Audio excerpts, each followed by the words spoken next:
So very good afternoon to all of you. Good afternoon online students. ठीक है, so next शुरू करेंगे.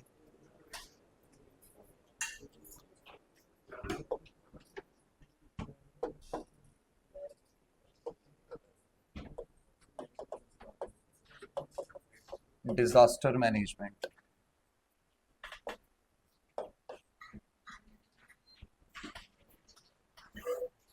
ठीक है, so छोटा सा टॉपिक है और काफ़ी स्कोरिंग भी है और बेसिकली मेंस में काफ़ी क्वेश्चंस यहाँ से आ जाते हैं. ठीक है, अभी जो ट्रेंड है उसके अकॉर्डिंग 2 से 3 क्वेश्चन जो हैं यहाँ से बन रहे हैं डिज़ास्टर मैनेजमेंट में से. और डिज़ास्टर मैनेजमेंट ये डायरेक्टली रिलेटेड है, is related to human life and loss of animal life, environment and also the infrastructure. ठीक है, सो डिज़ास्टर मैनेजमेंट बेसिकली इसलिए करना पड़ता है क्योंकि हमें इन सारी चीज़ों को एक तरह से प्रोटेक्ट भी करना. फॉर एग्जांपल कि डिज़ास्टर मैनेजमेंट को आप ऐसे समझ सकते हो कि अभी रिसेंटली क्या हुआ है कि पंजाब के अंदर फ्लड्स आए.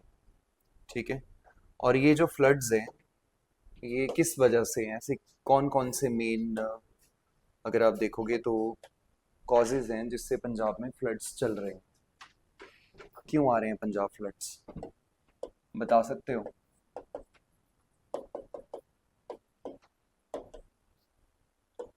ट्वेंटी 25. ठीक है, सो अभी जो ये फ्लड्स हैं उसमें ऑलमोस्ट 15 डिस्ट्रिक्ट्स पंजाब की ये सब फेस कर रही हैं. अब क्यों हुआ है, तो इसके पीछे का जो कारण है वो सबसे पहला ये है कि 70 to 80% जो रेनफॉल है इंडिया का, रेनफॉल ऑफ इंडिया, ये इन्हीं 3 से 4 मंथ में होता है, जो कि जून से लेकर के सितंबर मंथ तक ऑलमोस्ट रहता है. ठीक है, तो टोटल जो रेनफॉल है उसका 70 to 80% रेनफॉल किस में हो गया आपका, ये रेनफॉल आजकल के मंथ में होता है और ये जून से सितंबर तक के बीच में आपको देखने को मिलेगा. तो काफ़ी ज़्यादा यानी कि हैवी रेनफॉल है, काफ़ी ज़्यादा रेनफॉल हो रहा है. अब इस रेनफॉल के साथ क्या हुआ है कि इस बार जो बारिशें हैं वो एवरेज से बहुत ज़्यादा हुई. ठीक है, तो एवरेज से रेनफॉल ज़्यादा हो गया. अब जब एवरेज से ज़्यादा रेनफॉल होता है तो उसकी वजह से जितने भी लाइक पहाड़ों के ऊपर यानी हिली रीजन्स में यहाँ पे इस बार क्लाउड बर्स्ट की एक्टिविटीज भी बढ़ी. तो क्लाउड बर्स्ट भी बहुत सारे हुए. तो इस क्लाउड बर्स्ट की वजह से क्या होता है कि रिवर्स जितनी भी होती है उनमें फ्लो बहुत ज़्यादा हो जाता है. सो मैक्सिमम जो रिवर्स होती है उनमें सेडिमेंट्स बहुत ज़्यादा होते हैं, सेडिमेंट्स. सो सेडिमेंट्स राइज करते हैं और राइज करने के बाद जो रिवर का नेचुरल चैनल होता है, जैसे ये मान लीजिए कोई नेचुरल चैनल है और इसमें ये कोई रिवर है, तो इस रिवर के अंदर यहाँ पे जब ये रेत मिट्टी पत्थर वगैरह ज़्यादा भरेगा तो अब रिवर यहाँ से क्या करेगी, ओवरफ्लो कर जाती है. तो जैसे ओवरफ्लो करती है तो बाहर वाले एरिया के अंदर ये पानी शिफ्ट होता है और इस एरिया में फ्लड्स का कारण बनता है. तो क्लाउड बर्स्ट होने से पानी ज़्यादा हुआ और जो सेडिमेंट्स हैं वो भी आपके ज़्यादा हुए और उन्हीं सेडिमेंट्स की वजह से अब ये जो जितनी रिवर्स आपको यहाँ पे मिल रही हैं तो ये रिवर्स भी ओवरफ्लो करने लग गई. तो उससे आगे जो डैम था यानी कि जो हम डैम्स वगैरह बनाते हैं उनमें भी जब वाटर ज़्यादा हुआ तो उनके गेट्स वगैरह जब ओपन किए गए, ठीक है, मल्टीपल डैम्स हैं, जब इनको ओपन किया तो वाटर फ्लो और ज़्यादा हो गया जिससे पूरे प्लेन्स के एरिया के अंदर, ठीक है, यहाँ पे जैसे कि रावी रिवर, रावी और आपकी दूसरी जो है ऊपर जम्मू में यहाँ भी फ्लड्स आए. ठीक है, चिनाब में भी फ्लड्स थे. इसके अलावा ब्यास रिवर, और सतलुज रिवर, इन सभी रिवर्स ने जब ओवरफ्लो किया तो इसकी वजह से क्या आ गए, फ्लड्स। ठीक है, जिसमें आपने देखा होगा कि 2 लाख एकड़ के आसपास की जो पूरी लैंड है वो सबमर्ज हो चुकी है पूरी तरह से, और उसमें लोगों के जो घर हैं वो भी बेसिकली डूब चुके हैं। तो उन घरों के अंदर जो सामान रखा था वो सामान भी बेसिकली खराब हो गया। ठीक है, काफ़ी सारे जो लोगों की डेथ भी हुई, आई थिंक 50 के आसपास लोगों की डेथ भी हो गई। और अभी भी जो वाटर लेवल है वो नीचे नहीं जा रहा, बल्कि वाटर लेवल क्या कर रहा है, अप, क्योंकि अभी भी बारिश क्या हो रही है, ज़्यादा। तो ऐसी सिचुएशन के अंदर जब इतना कुछ होता है तो ना तो आपकी सड़कें काम आती, क्योंकि सड़क तो पूरी पानी में डूब गई, तो उससे जो नॉर्मल लाइफ होती है वो पूरी तरह से डिस्टर्ब हो जाती है। मतलब आप लोग अगर आपको दूध भी लेना होगा वो भी नहीं मिल पाएगा, क्योंकि लोकल भी खरीदना होगा तो जिन लोगों ने गाय भैंस बकरी पाली भी होगी बेचारी, वो भी क्या कर गई, वो भी साथ चलेगी। तो कुछ कहते हैं कि वो तो पाकिस्तान भी क्रॉस कर गई है, कुछ भैंसें मतलब यहाँ से रिलीज हुई सीधी कहाँ पहुंच गई, पाकिस्तान। और एनिमल लॉस भी हुआ है। अब वो भी तो कौन सी सस्ती होती हैं, वो भी महंगी होती हैं, लोगों के घर भी बर्बाद हो गए, वो भैंस भी चली गई, सड़कें भी टूट गई, इंफ्रास्ट्रक्चर का लॉस हो गया। तो ब्रेड नहीं मिल पा रही, बिस्किट नहीं मिल पा रहे, दुकानें जो है उनमें सामान रखा था वो सारा खराब हो गया। तो जो normal activities day day to day चलती थी वो सारी एक्टिविटीज आपकी डिसरप्ट कर गई हैं इस केस के अंदर। तो डिजास्टर जब कभी भी आता है तो आपकी नॉर्मल लाइफ को वो पूरी तरह से डिस्टर्ब कर देता है, और इस तरह से डिस्टर्ब करता है कि फिर बड़ी जल्दी हम उस लॉस से रिकवर नहीं कर पाते। हमें उस, अगर हमें उससे रिकवर करना हो तो उसको रिकवर करने के लिए हमें काफ़ी ज़्यादा समय लग जाता है। ठीक है, उसके लिए फिर पैसा भी ज़्यादा लगेगा। ठीक है, बाकी जो लॉस ऑफ लाइफ है उसको तो रिपेयर नहीं किया जा सकता, बट बाकी जो लॉसेस होते हैं उन लॉसेस को हमें मैनेज करना पड़ता है। बट उसको मैनेज करने के लिए भी हमें क्या लगेगा, समय लगेगा बेसिकली। ठीक है, तो यहाँ पे यही है डिजास्टर मैनेजमेंट, कि अगर ऐसा कुछ डिजास्टर आए तो हम उसको कैसे मैनेज करेंगे, क्योंकि पूरी सोसाइटी को एक साथ आना पड़ता है ऐसे डिजास्टर से डील करने के लिए। ठीक है, तो अब यूपीएससी में सिलेबस क्यों डाला हुआ है, तो बहुत ही सिंपल सी चीज़ है कि जब लोगों से रिलेटेड है, तो जब लोगों के लिए काम ही करना है, जब पूरी सर्विस ही लोगों के लिए है, तो फिर हमें ये भी पढ़ना पड़ेगा। अल्टीमेटली आपने देखा होगा कि जितने भी अभी तक डिजास्टर्स हुए हैं उसमें जो डिप्टी कमिश्नर होता है, जिसको हम बेसिकली डीसी बोलते हैं, या नॉर्मली हम उसको उसको कई सारे नाम से अलग अलग एरिया में जानते हैं। एक तो बहुत सिंपल तरीके से आपने सुना होगा कि जैसे सिंपल बोल दिया डीसी, तो डीसी मतलब डेप्यूटी कमिश्नर। कमिश्नर वो होता है जो रेवेन्यू ऑफिसर्स, रेवेन्यू मतलब जितने भी आपके लैंड के मामले होते हैं, उनमें टैक्सेशन के मामले होते हैं, उसके अंदर वो कलेक्शन ऑफिसर होता है, उसके नाम पे टैक्स कलेक्शन होता है। तो ये कलेक्ट करता है डिस्ट्रिक्ट के अंदर। तो ये रेवेन्यू का सबसे हाईएस्ट ऑफिसर होता है डिस्ट्रिक्ट में। इसके अलावा इसके पास कई सारी मैजिस्ट्रेट की पावर्स भी होती हैं। तो मैजिस्ट्रेट मतलब कि एक एग्जीक्यूटिव मैजिस्ट्रेट होता है। एग्जीक्यूटिव मैजिस्ट्रेट मतलब कुछ इसको ऐसी पावर्स भी दी जाती हैं सोसाइटी चलाने के लिए, जिसमें काफ़ी अच्छे जो है ये स्टेप्स ले सकता है, किसी के खिलाफ कार्रवाई भी कर सकता है, तो उसको मैजिस्ट्रियल पावर्स बोलते हैं। तो यहाँ पे ये एग्जीक्यूटिव मैजिस्ट्रेट भी है, तो इसके अकॉर्डिंग भी काम करेगा। जैसे आपने देखा होगा अभी छुट्टियां वगैरह हुई थी, ठीक है, 7 दिन तक छुट्टी थी, या फिर अब आगे छुट्टी बढ़ानी है नहीं बढ़ानी है, मान लो किसी पर्टिकुलर डिस्ट्रिक्ट के अंदर कोई बड़ा डिजास्टर आ गया, तो जैसे ही उस डिस्ट्रिक्ट के अंदर कोई डिजास्टर आता है तो उस केस में उस डिस्ट्रिक्ट में अब डिस्ट्रिक्ट मैजिस्ट्रेट ये डिसाइड करेगा कि वो देखेगा कि हाँ अगर ज़्यादा बड़ा डिजास्टर है तो मतलब बच्चों को स्कूल नहीं भेज पाएंगे, तो उनको अगर स्कूल नहीं भेज सकते क्योंकि वो लॉस ऑफ लाइफ हो सकता है, तो इसके लिए वो क्या करेगा, एक ऑर्डर पास करेगा, और ऑर्डर पास करके पूरी डिस्ट्रिक्ट में छुट्टी कर देगा स्कूल्स के अंदर। तो जब उसने वो पावर एक्सरसाइज करी तो वहां पे वो किस कैपेसिटी पे कर रहा है, डिस्ट्रिक्ट मैजिस्ट्रेट के बेसिस पे। वो इसलिए ले रहा है क्योंकि उसको पब्लिक का बेनिफिट दिखाई दे रहा है कि हाँ अगर आज मैं छुट्टी करता हूँ तो कम से कम अगर ऐसा कुछ हुआ भी तो कम से कम बच्चों की जान नहीं जाएगी।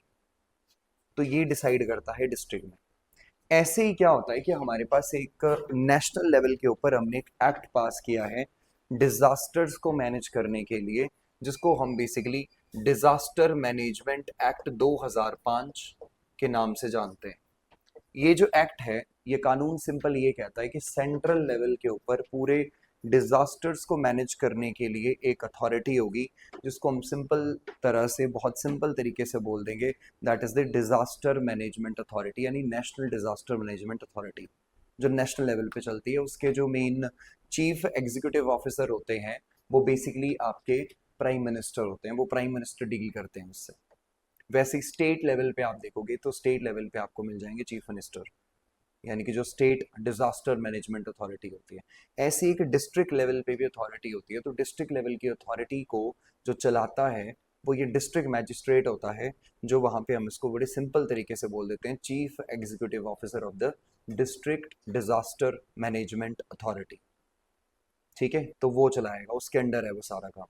उसने देखना है कि उसकी डिस्ट्रिक्ट में किस किस तरह के डिजास्टर्स आ सकते हैं, कि उसमें कौन से डिजास्टर्स, यानी फ्लड्स आते हैं, अर्थक्वेक्स आते हैं, या फिर लाइक इंडस्ट्रियल डिजास्टर हो सकता है, क्लाउड बर्स्ट हो सकते हैं, किस तरह का है। तो पूरा डिस्ट्रिक्ट का प्रोफाइल समझ के वो एक पूरा प्लान तैयार करेगा कि अगर ऐसा कोई डिजास्टर आया तो हम उसे डील कैसे करेंगे, कितनी जल्दी हम उससे डील करेंगे। पूरा प्रोटोकॉल्स फॉलो करनी पड़ती हैं एक के बाद एक, इतना आसान नहीं होता कि अगर ये हुआ तो ये करेंगे, ये हुआ तो ये करेंगे, ये हुआ तो ये करेंगे।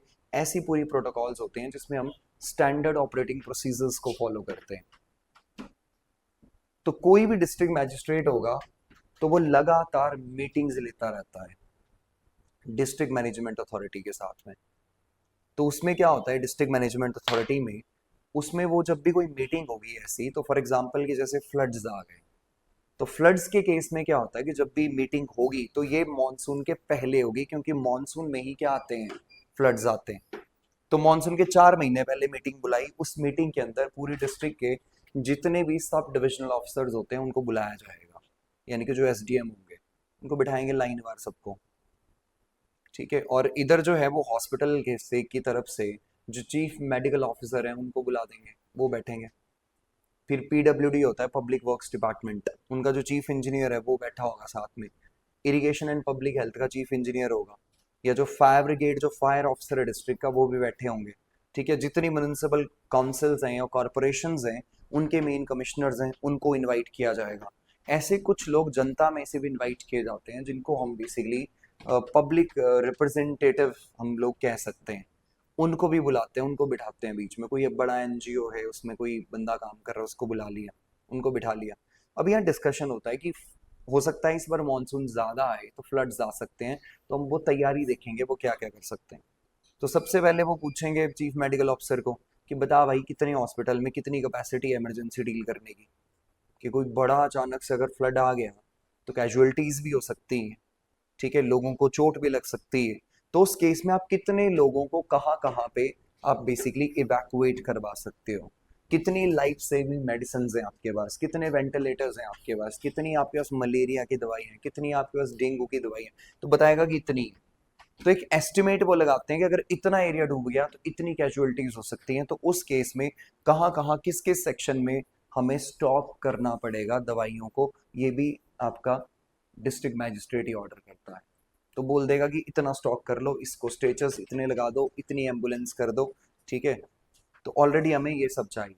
किस एरिया में जो ज्यादा फ्लड्स के चांसेस होंगे उस एरिया में फिर वो अगले वाले को पकड़ेंगे, जो पीडब्ल्यूडी वाला होगा या फिर जो कैनाल सिस्टम वाले होंगे उनको पकड़ लेंगे, उनको बिठाएंगे, उनको बोलेंगे कि जितना भी रिवर के साथ में जो रिवर बैंक्स हैं जो अभी खाली हैं लेकिन फ्लड्स में वो भर जाता है एरिया, तो उसमें आप क्या कीजिए, उसमें आप एक तरह से सेमी परमानेंट बैरियर्स क्रिएट कीजिए। कि बोरियां ली, बोरियों में रेत भरा, भर भर के साइड में लगाना स्टार्ट कर दिया कि अगर वाटर ज्यादा भी आया तो वो रिवर इरोड ना कर पाए किनारों को। अगर वो इरोड नहीं करेगी तो बच जाएगा, तो वहां से वाटर सीधा सीधा क्या कर सकता है, आगे निकल सकता है। तो हम बचा सकते हैं, तो अंदर फिर फ्लड नहीं जाएगा, तो उसको और ऊंचा कर देंगे, उसको और स्ट्रॉन्ग करेंगे। ये भी एक चीज हो सकती है, बट ये एक तरह से ऐसा स्टेप होता है जो हमें करवाना पड़ेगा। ठीक है, तो वो इंजीनियर ही कर पाएंगे, वही कर सकते हैं वो। तो ये कर दिया। इसके बाद फिर अगला जो डिपार्टमेंट आप लोग सीधा पकड़ सकते हो, ठीक है, वो म्युनिसिपल कॉरपोरेशन है। शहरों में सबसे बड़ी प्रॉब्लम है आज अर्बन फ्लडिंग की। हल्की सी बारिश हुई नहीं कि आप देखते हो यहाँ यहाँ तक पानी भर जाता है, ना गाड़ियां चलती, कुछ भी नहीं चलता। सुबह ऑफिस आना बड़ी प्रॉब्लम हो जाती है। और ये वो पानी उतरता ही नहीं, फिर शाम तक उतरता है जाके। और कई जगह तो कई सारे इंसिडेंट्स भी आपने सुना होगा, दिल्ली में 3 बच्चे डूब गए थे। ठीक है, वो लाइब्रेरी नीचे थी बिल्कुल जाके ग्राउंड फ्लोर के ऊपर। तो बाहर से गाड़ी गई, पानी इतना ज्यादा था कि वो सीधा पानी आया और पूरा अंदर चला गया, और नीचे पता भी नहीं चला अंदर, क्योंकि पानी भी गंदा होता है वो। तो 3 स्टूडेंट्स की डेथ हो गई। फिर ऊपर से वायरिंग आपने देखी होगी, ओपन वायरिंग्स होती है मैक्सिमम, जिससे जब पानी भर जाता है तो एक आधे, अगर कोई खंबा, कोई है, कोई टावर टूवर है, तो उससे एक आधी अगर वायर नीचे चली गई, तो पानी के अंदर भी आप देखोगे लोग डांस करना स्टार्ट कर देंगे बिना गानों के, क्योंकि झटके लगेंगे बिजली के। आपको लगेगा ये पार्टी कर रहे हैं सारे, बट ये नहीं पता कि नहीं, इनको बिजली के झटके लग रहे हैं सबको। ये भी हो सकता है मोस्ट कॉमन। तो ऐसे में हम इन डिजास्टर्स को कैसे मैनेज करेंगे, यही मेन चीज आती है। इसी को प्रॉपर पूरा हम किस में लेके आते हैं, डिजास्टर मैनेजमेंट में। ऐसे कई तरह के डिजास्टर्स हैं, कुछ हमारे पास होते हैं मैन मेड और कुछ होते हैं नेचुरल डिजास्टर्स। तो ये डिस्ट्रिक्ट मैजिस्ट्रेट की रिस्पॉन्सिबिलिटी होती है कि वो इन डिजास्टर्स को रोक सके, इनसे होने वाले नुकसान को रोके, इनसे होने वाली कैजुअलिटीज को रोके। ठीक है, और लोगों को ज्यादा से ज्यादा क्या करे, एडमिनिस्ट्रेशन का सपोर्ट प्रोवाइड करके दे, कि लोग जल्दी उससे बाहर आ जाएं। ठीक है, फ्लड्स तो चलो आज भरे हैं, 10-15 दिन बाद वाटर लेवल डाउन होगा, ठीक हो जाएगा। बट आप सोचो अगर अर्थक्वेक आए, तो उस अर्थक्वेक से कितना बड़ा नुकसान होता है। अफगानिस्तान में आप देखो 400 से ज्यादा लोग मारे गए। टर्की में पीछे ऐसे अर्थक्वेक्स आए थे, कितने लोग मारे गए, कितने लोगों को माइग्रेशन फील करना पड़ा। 50 से 60 हजार लोग वहां से माइग्रेट हुए उस एरिया से। उनको नई जगह जाना पड़ेगा, घर बनाना पड़ेगा, ठीक है, इनकम का सोर्स जनरेट करना पड़ेगा। ठीक है, करोड़ों का नुकसान हो गया। तो ऐसे डिजास्टर जो ह्यूमन कैपेसिटी से भी बाहर चले जाते हैं, जिनसे हम डील नहीं कर पाते, तो उनको हम बेसिकली बोलते हैं नेचुरल डिजास्टर्स। क्या बोलते हैं, नेचुरल डिजास्टर्स। समझ आ गया। तो डिजास्टर एक ऐसी सिचुएशन होती है जिसमें हमारे पूरे day to day operations, day to day life, और प्रॉपरली कहें तो पूरी सोसाइटी जो है उसका फंक्शनिंग रुक जाता है, वो फंक्शन नहीं कर पाती प्रॉपरली। और उससे उस नॉर्मल सिचुएशन में लाने के लिए, ठीक है, जो ह्यूमन कैपेसिटी है वो भी कम पड़ जाती है। मतलब हमारे पास उतनी बड़ी टेक्नोलॉजी ही नहीं है कि हम उस लेवल पे फटाफट दोबारा से वैसा स्ट्रक्चर खड़ा कर दें और वैसा सब कुछ बना दें। उस चीज को कहते हैं डिजास्टर। और सेकंड चीज आपने एक और सुनी होगी, उसको हम बेसिकली बोलते हैं हैजार्ड। क्या बोल देते हैं, हैजार्ड। तो हैजार्ड का मतलब क्या होता है, जैसे आपने कई जगह देखा होगा कि जैसे फेंसिंग होती है इलेक्ट्रिकल, उसके ऊपर ना बड़े बड़े साइन बोर्ड्स बने होते हैं, उसके ऊपर लिखा होता है हैजार्ड। या फिर आप कभी लाइक कभी वहां गए होंगे हॉस्पिटल में, डिपार्टमेंट ऑफ न्यूक्लियर मेडिसिन, जिसमें वो सीटी स्कैन होता है, एमआरआई होता है, या पैट स्कैन होता है, और रेडियोलॉजी वगैरह जो डिपार्टमेंट्स हैं, वहां भी लिखा होता है हैजार्ड या डेंजर, या फिर क्या लिखा होता है, हैजार्ड। हैजार्ड का मतलब होता है एक तरह की वार्निंग है वो, कि इस एरिया में कोई ऐसी चीज है जो बहुत बड़ा नुकसान कर सकती है, मतलब उसमें एक पोटेंशियल है कि वो आपको बड़ा नुकसान कर सके। उसको हम बेसिकली बोल देते हैं हैजार्ड। क्या बोलते हैं, हैजार्ड। जैसे कि सिंपल तरीके से आप देखते हो तो हमारे पास न्यूक्लियर पावर स्टेशन होते हैं। तो न्यूक्लियर पावर स्टेशन के अंदर हम न्यूक्लियर रिएक्टर यूज करते हैं। उस रिएक्टर के अंदर फ्यूल डाल दिया, फ्यूल से क्या जनरेट किया, इलेक्ट्रिसिटी। पर अगर बाई चांस अगर आप ये सोचो कि वो रिएक्टर वहां पे अनकंट्रोल्ड हो गया, उसमें रिएक्शन, और वो अगर अनकंट्रोल्ड हो गया तो वो क्या कर जाएगा, ब्लास्ट। और ब्लास्ट हुआ तो रेडिएशन वहां से बाहर की तरफ फैलेगी, और कई 100 किलोमीटर्स तक वो रेडिएशन जा सकती है, जिस रेडिएशन की वजह से ना तो वहाँ एग्रीकल्चर होगा, ना तो वहाँ पीने का पानी आप यूज कर सकते। ठीक है, आसपास जब हवा में वो चीज फैल जाएगी तो कई सारे लोगों की डेथ भी हो जाएगी, और कई लोगों में म्यूटेशंस भी देखने को मिलेंगी कई सालों तक। अजीब बीमारियां होंगी, मतलब रेयर टाइप की। तो वो कब होगा, जब अगर वो डिजास्टर में कन्वर्ट हुआ, तो इसका मतलब वो साइट ही पूरी हैजार्ड है, वो खतरनाक है वो। लेकिन अभी तक डिजास्टर नहीं हुआ है। डिजास्टर तब होगा जब वहां से भी ब्लास्ट हो गया। डन। ठीक है, तो उसको हम बेसिकली हैजार्ड की कैटेगरी में रखते हैं।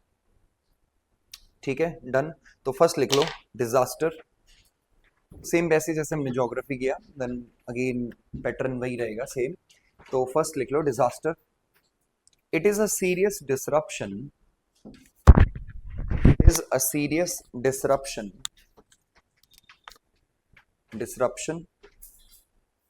in the functioning of it is a serious disruption in the functioning of the community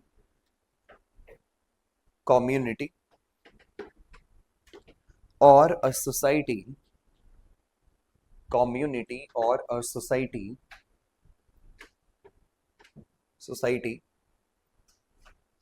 causing widespread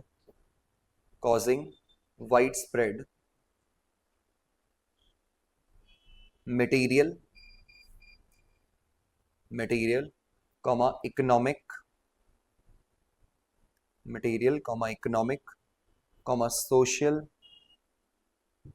social or environmental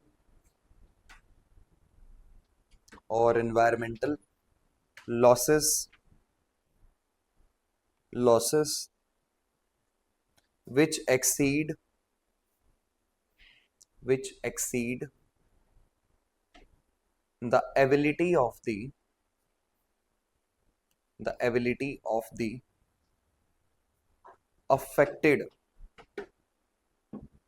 ability of the affected society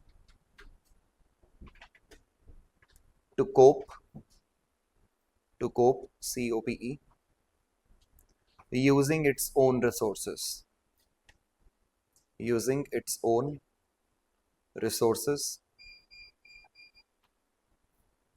There are two types of disasters. There are two types of disasters. One is natural and the second one is man-made. ठीक है, that is man-made disaster. ठीक है, लिख दिया natural disasters and second side कौन सा आ गया, man made disaster. So natural disaster के नीचे सबसे पहला डिजास्टर लिख लीजिए, कौन सा है? First is earthquakes. So earthquakes सभी ने एक्सपीरियंस किया है मैक्सिमम, ठीक है। और अर्थक्वेक्स क्या होता है? This is just a sudden shaking of the earth. हल्का सा जैसे वो वाइब्रेशंस क्रिएट होती हैं अर्थ के अंदर से, तो उसकी वजह से सारी ऊपर वाला जितना सरफेस है वो सारा क्या करता है, शेक करता है ऐसे। और जब वो हिलेगा तो ऑब्वियसली जो ये झटके होते हैं तो उसके ऊपर जितनी चीजें हैं वो सारी की सारी क्या कर जाएंगी, वो सब की सब उनका बैलेंस खत्म होगा। जैसे ही बैलेंस खत्म होगा और धीरे धीरे वो क्या करेंगी, वो गिरना स्टार्ट कर देती हैं। लाइक इधर कुछ इधर, ठीक है, कुछ ऐसे गिर गई, कुछ इस तरफ गिर गई, तो उससे आसपास जो लोग होते हैं तो उनको भी काफी सारा डैमेज होता है। और भारत का टोटल अगर आप एरिया देखोगे तो that is like about 59% area earthquake prone है। तो पूरा टोटल एरिया जितना है हमारा, उसका 59% एरिया कौन सा है, अर्थक्वेक प्रोन। और छोटे मोटे अर्थक्वेक नहीं आते यहाँ पे, अभी तो खैर नहीं आया वो इतना बड़ा, भुज में आया था लास्ट, बाकी तो अभी आया नहीं है, बट आएगा। काफी समय से हिमालय में कोई बड़ा अर्थक्वेक नहीं आया हुआ है, और ये काफी ज्यादा प्रोजेक्शंस हैं दुनिया भर में, ये कहा जा रहा है एक बड़ा अर्थक्वेक आएगा। और अगर वो बड़ा अर्थक्वेक आया तो वी आर नॉट रेडी, ठीक है, हम लोग उसके लिए तैयार भी नहीं है कि वो जितने बड़े लेवल पे नुकसान करेगा। अभी तो कुछ भी नहीं हो रहा, अभी तो फ्लड है, तो मतलब ये है कि ठीक है, अभी ठीक हो जाएगा कुछ समय के बाद। अर्थक्वेक आया तो आप ये मान लीजिए हमारे शहर के शहर साफ हो जाएंगे पूरे। जिस हिसाब से इलीगल कंस्ट्रक्शन हुआ है, जिस हिसाब से बिल्डिंग्स को डिजाइन किया गया है, जिस हिसाब से एंक्रोचमेंट हुआ है, सारी एंक्रोचमेंट खत्म हो जाएगी टोटल। और मैक्सिमम जो लोग पहाड़ों पे घूमने जाते हैं उनको लगता है कि हाँ वो शहर बड़े बड़े हो गए हैं, वो सब के सब नीचे आएंगे। एग्जाम्पल के लिए अगर आप शिमला की बात करोगे तो 98% शिमला अर्थक्वेक प्रोन है।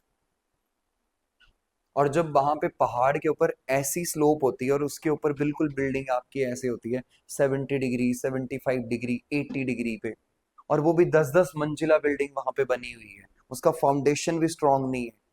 ऐसी कई सारी वीडियोस भी आपने आजकल देखी होंगी कि हल्की सी बारिश होती है और बारिश की वजह से पूरा मकान ही नीचे आ जाता है, या फिर पहाड़ों में बड़े बड़े क्रैक्स पड़ रहे हैं। ठीक है, इतनी बड़े बड़े क्रैक्स पड़ चुके हैं और डेली वो हिस्सा नीचे आता ही जा रहा है। जोशीमठ ने एग्जाम्पल सेट किया था, जोशीमठ उत्तराखंड में एक एरिया है, ठीक है, आपका अलकनंदा रिवर जो आती है उसके पास। तो वो धीरे धीरे वो श्रिंक हुआ, वो नीचे आना स्टार्ट कर गया। उसने कहा कि ऐसा कहीं और भी हो सकता है, लेकिन तब भी कुछ नहीं सीखा और कंस्ट्रक्शन करते गए करते गए करते गए। अब वो इतना वेट बढ़ चुका है कि बारिश जब होती है तो जितना ड्रेनेज है वो सब रोक दिया है। और जितने भी पहले नेचुरल नाले होते थे तो नाले के ऊपर मिट्टी डाल के, ठीक है, उसके ऊपर घर बना दिया।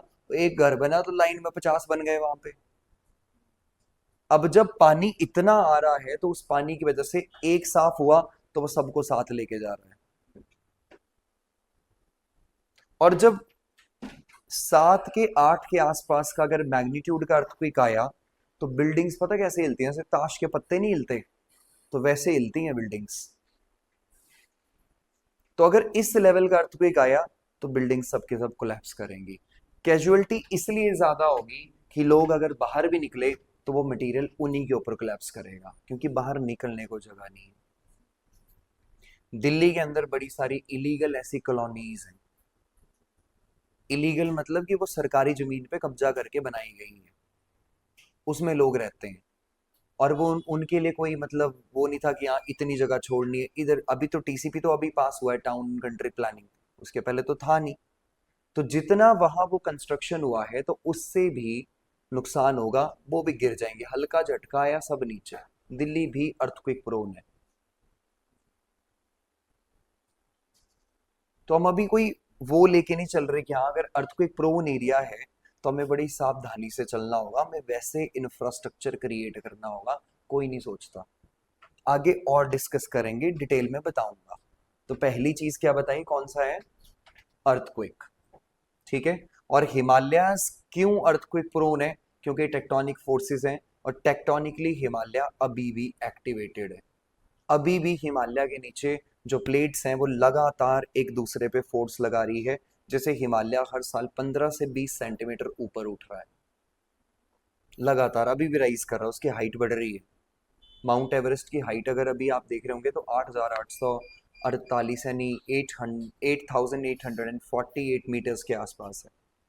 ये बढ़ रही है हर साल।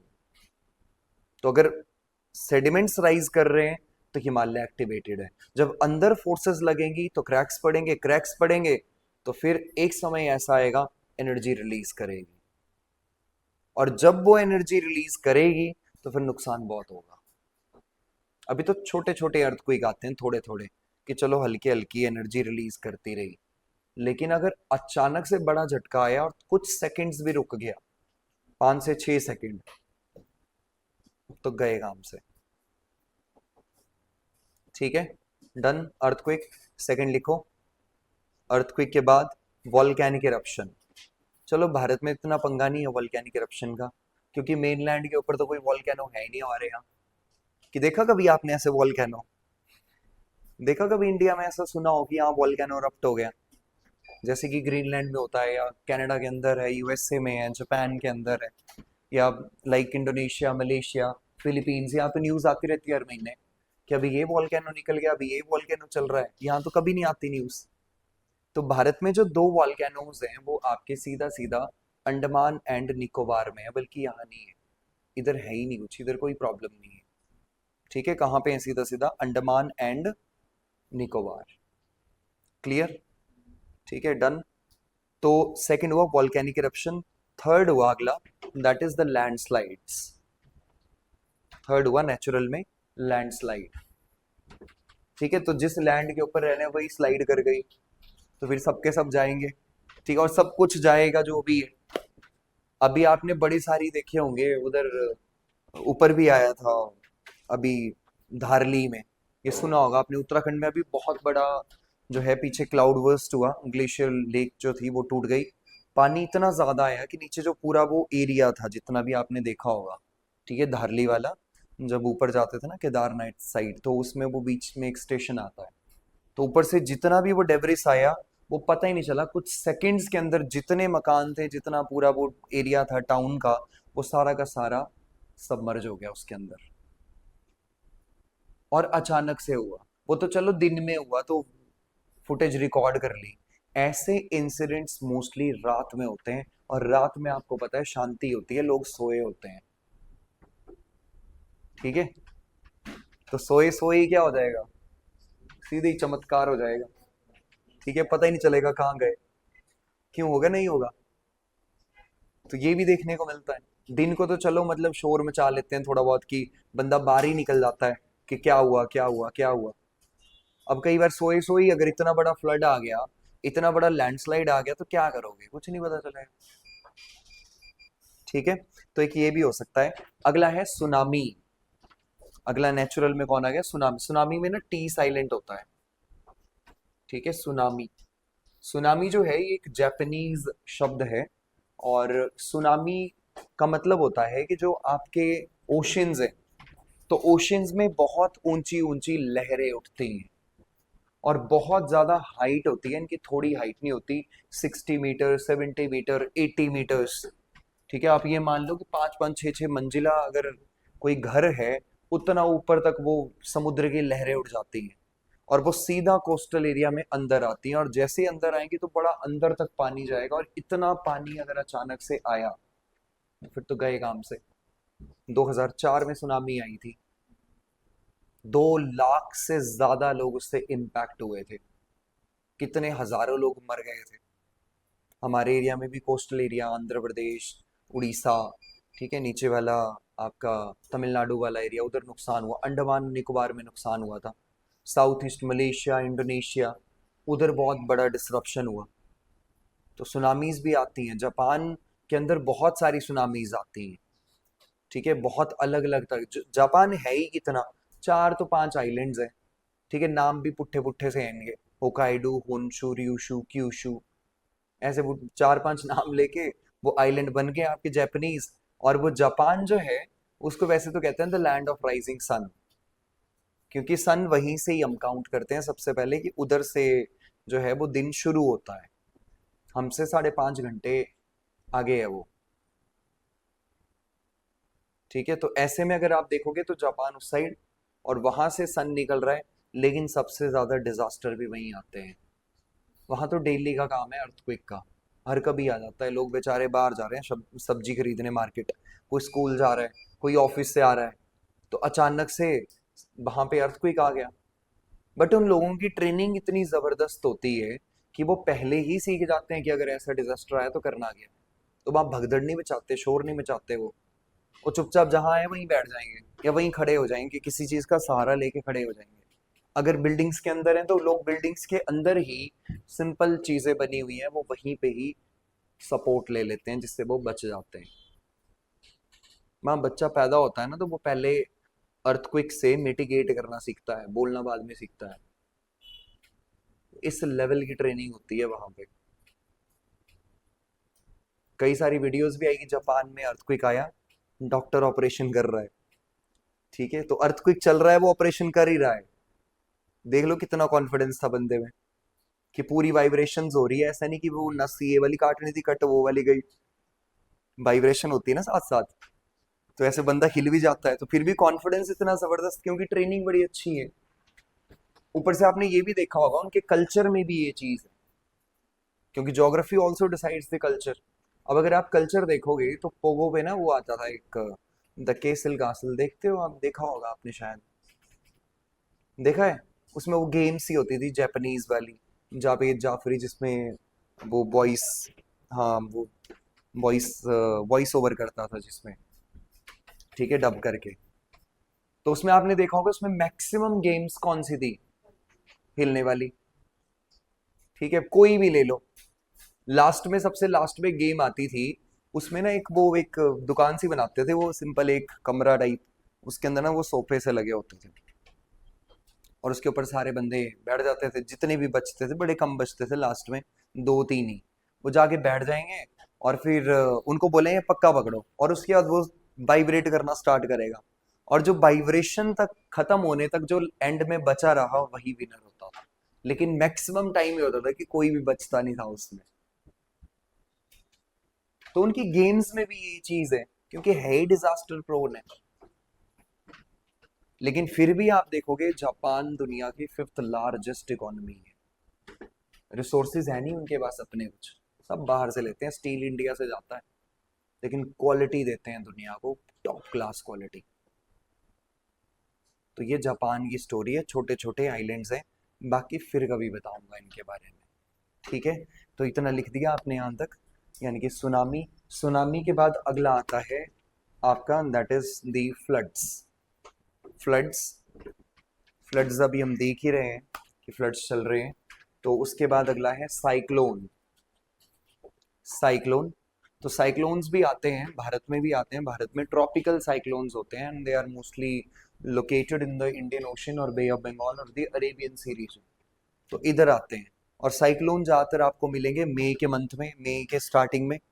और अभी जैसे मानसून जाएगा तो उसके बाद जो आपका अक्टूबर और नवंबर होगा, तो उस टाइम भी मानसून के बनने की जो प्रोबेबिलिटी पॉसिबिलिटी होती है वो थोड़ी ज़्यादा हो जाती है, तो उस समय भी बनते हैं। तो ये साइक्लोन भी अपने साथ बहुत सारी चीज़ें लेकर के चलते हैं जिससे ये नुकसान करते हैं। ठीक है, उसके बाद अगला आता है ड्राउट्स। ड्राउट्स, तो ड्राउट्स बेसिकली क्या है, ड्राउट्स का मतलब होता है सूखा पड़ना। ठीक है, क्या मतलब होता है, सूखा पड़ना। तो सूखा पड़ना का मतलब यही होता है बेसिकली कि धीरे धीरे मॉइस्चर का कम होना सॉइल में से, ठीक है, या फिर आपकी जो बारिश हो रही है उसमें से, या फिर आपके ग्लेशियर्स हैं वो कम होते जा रहे हैं। जहां जहां आप वाटर स्टोर करते हो, चाहे वो रिवर्स हैं, लेक्स हैं, डैम्स हैं, उनमें उनका वाटर लेवल भी कम होता जा रहा है, हर साल बारिश कम होती जा रही है, उसको हम कहते हैं ड्राउट्स। तो ड्राउट्स एकदम से कभी नहीं आता, ड्राउट्स है slow onset of disaster, very very slow, it's very slow. ठीक है, इसको तो कई बार मतलब चेक करना भी मुश्किल हो जाता है कि हाँ ड्राउट्स आ रही है कि नहीं आ रही, बड़े लंबे टाइम तक इम्पैक्ट डालती है हमारी इकोनॉमी पे भी, हमारी लाइफ पे भी, हमारे पूरे एग्रीकल्चरल प्रोडक्शन पे भी। तो ये ड्राउट्स भी हैं। ड्राउट्स के बाद अ, आपका सिंपल और भी जो है वो हमारे डिजास्टर इसमें नोट होते हैं, जैसे कि वाइल्ड फायर या फिर फॉरेस्ट फायर। फॉरेस्ट फायर, तो फॉरेस्ट फायर भी हमने इसमें रख दिया। ठीक है, फॉरेस्ट फायर के साथ में snow storms, snow storms, comma global warming, global warming, तो ग्लोबल वार्मिंग भी होती है। हाँ जी, टॉर्नेडो, हाँ लिख सकते हो, टॉर्नेडो भी होते हैं, बट भारत में टॉर्नेडोज नहीं होते।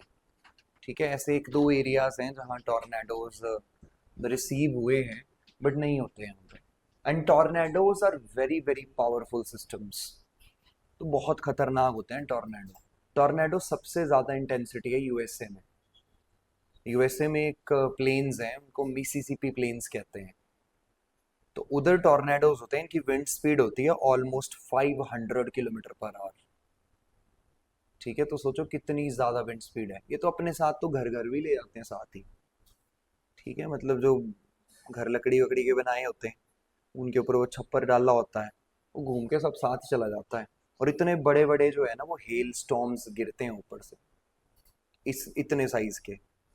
जब इस साइज के हेल स्टॉर्म्स ऊपर से आएंगे तो फिर देख लो, फिर तो सर भी फूटेंगे।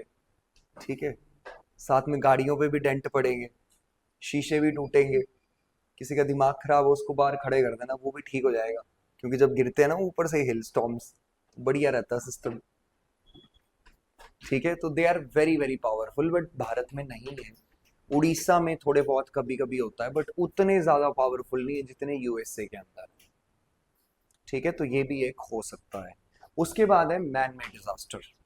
ठीक है, कौन से हैं, मैन मेड। मैन मेड का मतलब होता है इंसान जिसके लिए रिस्पॉन्स, हाँ जी, हाँ जी, बायोलॉजिकल नेचुरल हो सकता है। हाँ जी, हो सकता है। वो तब है अगर नेचुरल तरीके, जैसे आप ये कह सकते हो कि फ्लड्स आए।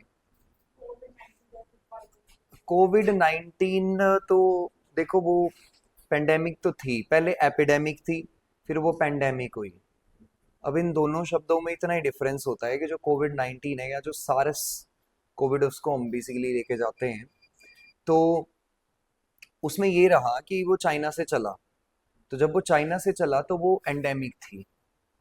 ठीक है, अब उसमें ये हुआ कि चाइना से जब वो न्यूज़ चली थी नवंबर और दिसंबर के आसपास कि वहाँ कोई वायरस आया है, वुहान में काफ़ी लोग बीमार हो रहे हैं, तो उसको कंटेन नहीं कर पाए वो। सबसे बड़ा काम जो किया उसको पेंडेमिक बनाने का, वो किया आपके जितनी भी हमारी जो एयर ट्रैफिक चलती है उसने। क्योंकि पूरी दुनिया में एपिडेमिक फैलाने का एक ही तरीका है कि एक बार एयरपोर्ट पहुंच गई तो वो दुनिया के कई हिस्सों में पहुंच जाएगी, और उधर से वो यानी कि पेंडेमिक बनी, मतलब पूरी दुनिया में फैल गई फिर वो। तो उसको भी हम बिल्कुल डिजास्टर ही मानते हैं। बट अब ये कहना मुश्किल है कि वो नेचुरल था या मैनमेड था। नेचुरल का मतलब ये हुआ कि वो मान लो आप अचानक से कहीं से रिलीज हो गया। ठीक है, दैट्स कॉल्ड नेचुरल, क्योंकि ऐसे पूरी दुनिया में 16 लाख वायरस हैं, और उसमें से 8 लाख फ्रेंडली हैं, और 8 लाख जो है वो नॉन फ्रेंडली है, मतलब वो खतरनाक है। और लगातार ये एक्सपोज होते रहते हैं, लगातार निकलते रहते हैं, उसमें से एक ये भी था। हालांकि ये जो है, इसके पहले ये ऑलरेडी आ चुका था 2002 में। ये सारस कोविड 2 है, वन इसके पहले आ चुका है, बट वो खतरनाक नहीं था, ये वाला ज्यादा खतरनाक था जब ये आया। और इसने जब फैलना स्टार्ट किया तो इसके भी वेरिएंट्स अलग अलग मिले। आपने सुना होगा ये म्यूटेट करते हैं वायरस। म्यूटेट मतलब कि ये खुद को बदल लेते हैं कंडीशंस के हिसाब से, अपनी पूरी बॉडी की परफॉर्मेंस ही बदल लेंगे ये। जहां जैसा है इसने म्यूटेट कर लिया, चेंज हो गया, चेंज हो गया, चेंज हो गया, ऐसे करते करते करते पता नहीं कितने इसके जो वेरिएंट्स थे इन्होंने फैलना स्टार्ट कर दिया। इसके ऊपर कम से कम 20 से 30 ईयर्स के बाद पता चलेगा कि नेचुरल था या एक ये बायोलॉजिकल वेपन था। ठीक है, तो मैंने शब्द यूज किया बायोलॉजिकल वेपन। तो वेपन सिर्फ यही नहीं होते कि गोलियां चला दी और हैंड ग्रेनेड चला दिए, मिसाइलें चला दी। वेपन और भी कई तरह के होते हैं, जैसे साइबर वेपन्स होते हैं। साइबर अटैक, इतना साइबर अटैक कर दिया, ठीक है, कि आप कर देना कि जिससे आपका जो क्रिटिकल इंफ्रास्ट्रक्चर होता है, उस क्रिटिकल इंफ्रास्ट्रक्चर का पूरा लॉस करना, मतलब आपकी इलेक्ट्रिकल सप्लाई पूरी रुक गई, आपके पावर स्टेशन रुक गए, आपकी रेलगाड़ियां नहीं चल रही। ठीक है, और आपके इंटरनेट पे, ठीक है, इतना ज्यादा हमने ट्रैफिक डाल दिया कि वो सब कुछ डिसरप्ट कर गया, तो आप कोई चीज चला ही नहीं पाओगे। इकोनॉमिक स्लो डाउन हो जाता है ऐसी चीजों से। या स्टॉक मार्केट के अंदर अटैक कर दिया, तो उनको साइबर वेपन्स कहते हैं। ऐसी एक बायोलॉजिकल वेपन है, मतलब आपने एक वायरस को भेज दिया किसी कंट्री के अंदर कि वहां फैल जाए, वहां के लोग बीमार हो जाएं, वहां चीजें बंद हो जाए, और उससे वो कंट्री क्या करे, जो इकोनॉमिक ग्रोथ कर रही है वहां से वो स्लो डाउन होकर के नीचे आना स्टार्ट कर दे। ये अभी पता चलेगा कुछ समय के बाद। ठीक है, कुछ लोग कहते हैं कि चाइना ने फायर किया, कुछ लोग कहते हैं यूएस ने फायर किया। We don't know the answer. ठीक है, इसका आंसर दे सकती है वर्ल्ड हेल्थ ऑर्गेनाइजेशन। बट उसमें से आपने यही देखा होगा कि अभी जो ग्लोबल पॉलिटिक्स चल रही है, उसमें ट्रम्प ने डब्ल्यूएचओ से वो बाहर निकल गया। उसने कहा कि this is not the World Health Organization but this is the China Health Organization. कि मेनली जो है इसका इंटरेस्ट कहाँ है, चाइना में। वो भाग गया वहां से। हालांकि डब्ल्यूएचओ ने बहुत अच्छे अच्छे काम भी किए हैं दुनिया में। कई सारी ऐसी एपिडेमिक्स हैं जिनको इरेडिकेट करवा दिया प्रॉपरली। जैसे पोलियो आपने देखा होगा, तो पोलियो तो खत्म हो गया है भारत के अंदर, तो पाकिस्तान में तो अभी भी है। ठीक है, बांग्लादेश के अंदर भी अभी भी है। बट हमारे यहाँ वाइल्ड पोलियो तो कोई नहीं मिलता, ऐसा कोई केस ही नहीं है। तो ऐसे में डब्ल्यूएचओ ने भी क्या करी, मदद करी है हमारी, हमारे साथ काम किया है चीजें, वैक्सीन्स बनाने में, हमारी हेल्प करी है, तो वो तो वहां से भाग गया। तो ये होता है, तो हम कह सकते हैं कि एपिडेमिक्स भी जो है वो भी आपकी आती है, बट दोनों में लिखेंगे हम, इसमें भी और इसमें भी। ठीक है, तो लिख लेना एपिडेमिक्स। अब एपिडेमिक ये भी हो सकते हैं, सिर्फ मान लो डेंगू फैल गया, मलेरिया फैल गया। अब ये फ्लड्स में होता है ना, सब पानी भरा होता है, तो मच्छर जगह जगह इकट्ठे होंगे। ये फ्लड के बाद देखना केस बढ़ेंगे डेंगू के, डेंगी होगी, या फिर लाइक आपके टाइफॉइड के केसेस बढ़ेंगे, जॉन्डिस के केस बढ़ेंगे। अब जॉन्डिस के कितने केस अगर बढ़ने स्टार्ट हो गए, तो उसमें भी तो हॉस्पिटल तैयार रखने पड़ेंगे पहले से ही, कि भाई इतने लोगों को तो मतलब वो फैसिलिटेट करें, अदरवाइज तो डेथ होती है अदरवाइज। अभी भी डिस्ट्रिक्ट जो एडमिनिस्ट्रेशन होता है उसके रडार पे ये चीजें होती हैं। अगर डिस्ट्रिक्ट में कहीं भी 5 से ज्यादा जॉन्डिस की डेथ हो गई एक हफ्ते के अंदर, ये ऑटोमेटिकली एक्टिवेट हो जाते हैं, सैंपल लेते हैं सबसे पहले वाटर बॉडीज के, जहां से भी लोगों को वाटर की सप्लाई जाती है। कोई भी वाटर बॉडी अगर ऐसी मिली कि जिधर पानी गंदा हुआ या सेफ्टी स्टैंडर्ड्स के नीचे हुआ, तो फिर वो पता करते हैं कि हाँ क्या हुआ, ये कुछ नहीं करेगी। ठीक है, टेंशन मत लो।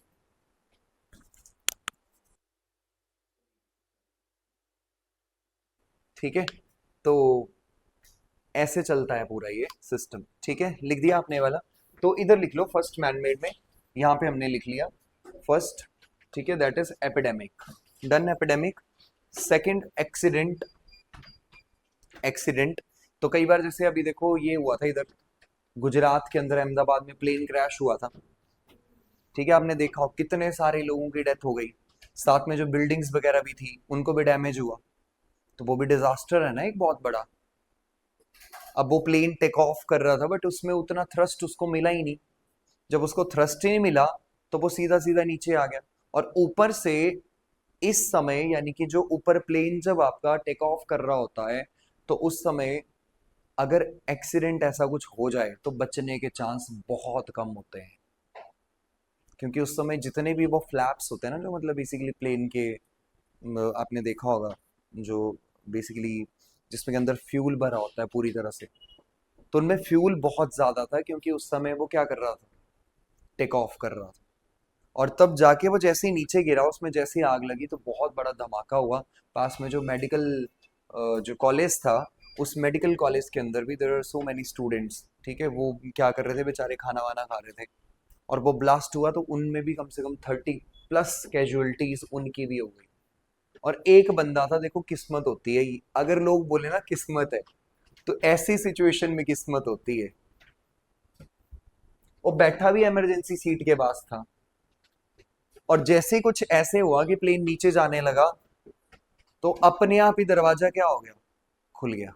या पता नहीं उसका हाथ लगा, क्योंकि वो तो मिली सेकेंड्स का ही होता है गेम पूरी। और बंदा गिर भी गया उससे, और गिरा भी उस जगह जहां प्लेन ब्लास्ट ही नहीं हुआ। सिर्फ एक अकेला सर्वाइवर है उसमें, अकेला, बाकी सब के सब गए। और वो बच के जब हॉस्पिटल भी गया, जब उसको पता चला कि सारे मर गए, तो अभी तक भी वो बंदा एक तरह से ट्रॉमा में ही होगा। क्योंकि उसने खुद देखा कितने बंदे मेरे साथ जा रहे थे, सबके सब मर गए, सिर्फ मैं बचा हूं अकेला। तो कई दिन लगते हैं उस चीज से बाहर आने में भी। तो वो भी एक एक्सीडेंट है, कोई बस का एक्सीडेंट हो गया बड़ा, ठीक है, ट्रेन एक्सीडेंट हो गया, ये सब हम डिजास्टर में ही लेकर के चलते हैं। ठीक है, इसके अगला आता है वॉर। अगला क्या आता है, वॉर। क्योंकि देखो लड़ाई होती है, और जब वॉर लगती है, तो वॉर जो है वो भी एक बहुत बड़ा डिजास्टर ही होता है। उसके अंदर भी आपको पता ही है, अभी गाजा में आपने देखा होगा क्या हुआ है। तो गाजा तो पूरा लाइक प्लेन ही कर दिया उन्होंने, सारा बम मार मार के, मिसाइलें डाल डाल के। यूक्रेन, यूक्रेन की बुरी हालत है, एग्रीकल्चर वहां नहीं हो पा रहा। ठीक है, लोगों के घर वहां टूट चुके हैं, लोगों को माइग्रेशन करना पड़ रहा है वहां से। जो पहले शहर जो थे, जो इकोनॉमिक ग्रोथ सेंटर्स थे, आज वो सारे के सारे वीरान पड़े हैं, खाली पड़े हुए हैं। वो वहां कोई जाने से भी नहीं, मतलब वहां लोग जाते भी नहीं। जिन गलियों में कभी मतलब लोग इधर उधर घुमा करते थे, शॉपिंग करते थे, सब सब बंद हो गई। ठीक है, तो ऐसे में लोगों की डेथ भी बहुत ज्यादा हुई, और जब ऐसे में बड़े स्केल पे डेथ होती है तो फिर जो बॉडीज होती हैं, अगर प्रॉपरली उन बॉडीज को डिस्पोज ऑफ ना किया जाए तो फिर बॉडीज भी क्या करेंगी, धीरे धीरे वो खराब होना स्टार्ट होती है। और जैसे खराब होती हैं तो फिर उससे और डिजीज बढ़ती हैं आसपास, उससे और बीमारियां बढ़ जाती हैं। ये भी एक कारण जो है वो वॉर की वजह से देखने को मिलता है। तो वॉर भी एक तरह से कौन सा डिजास्टर है, मैन मेड डिजास्टर। ठीक है, तो लिख लेना man made disaster, comma fire, fire यानी कि आग लगना, फायर लिख दिया, फायर। अगला है केमिकल रिलीज, केमिकल रिलीज। जैसे एग्जाम्पल हुआ था भोपाल गैस ट्रेजेडी 1984। भोपाल के अंदर एक बहुत बड़ा डिजास्टर हुआ था, 3,500 के आसपास लोग मारे गए थे उसके अंदर। और रिलीज, गैस रिलीज हो गई थी वहां से। और जब वो गैस रिलीज हुई तो लोगों को पता भी नहीं चला, और वो इतने लोग निपट गए इस चक्कर में, कितने लोग बीमार रहे। तो वो रिलीज की वजह से भी हो सकता है। ठीक है, इसके अलावा comma gas leak from pipelines, gas leak from pipelines, pipelines comma terrorism, terrorism comma civil war, civil war. Civil war मतलब कि जो आपके नागरिक हैं वही आपस में लड़ रहे हैं, तो उसको बोलते हैं सिविल वॉर। ठीक है, किसी और देश के साथ नहीं हो रही लड़ाई, किसके साथ हो रही है, आपस में लड़ रहे हैं सबके सब। ठीक है, वैंडलिज्म कर रहे हैं, प्रॉपर्टी तोड़ रहे हैं, आग लगा रहे हैं। सो उस चीज को हम सिंपल सिंपल रख देते हैं सिविल वॉर में। ठीक है, तो एक साइड कौन से हो गए, नेचुरल, दूसरी साइड कौन से हो गए, मैन मेड। ठीक है, तो सबसे पहले हेडिंग दो natural disasters, natural disasters.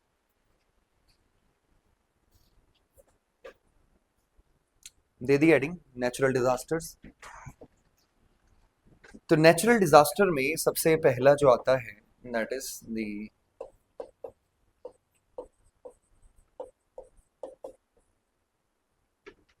earthquake. The first one is earthquake.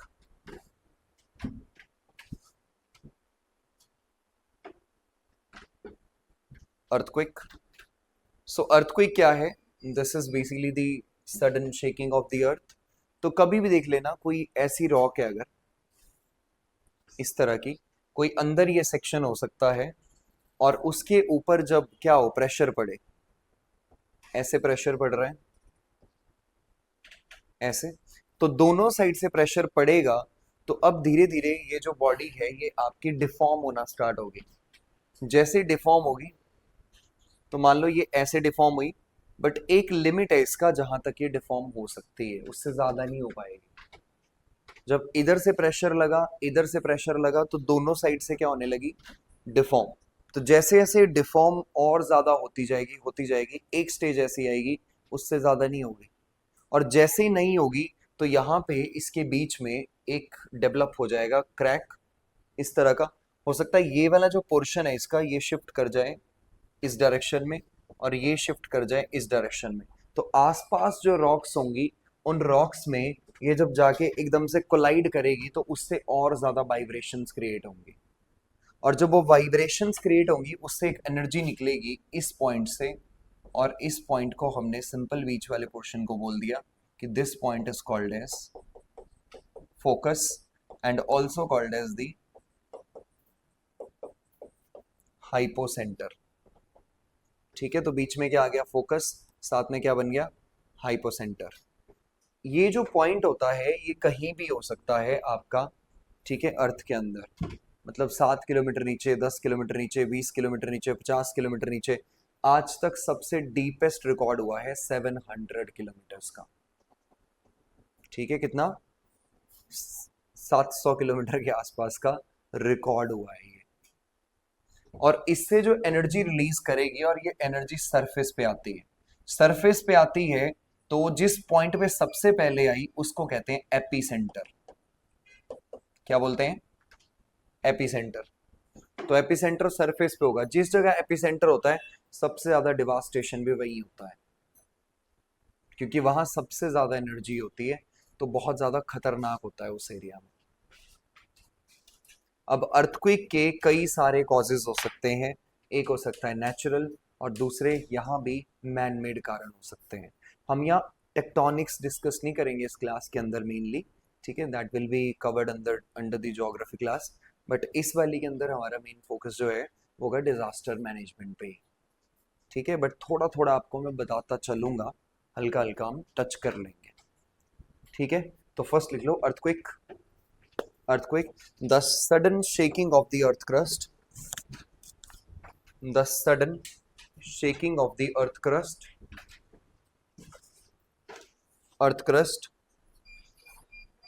it is one of the most destructive, it is one of the most destructive, destructive, destructive natural hazard,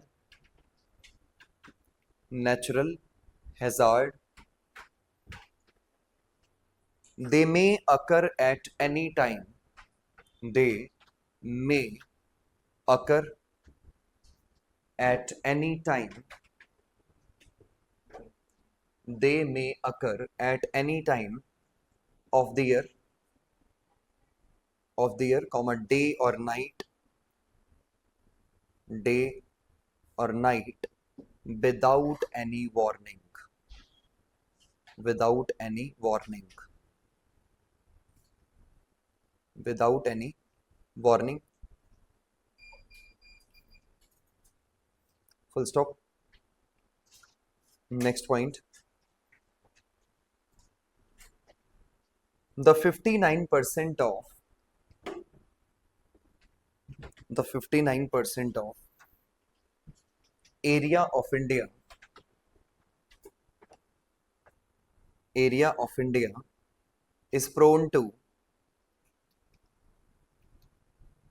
is prone to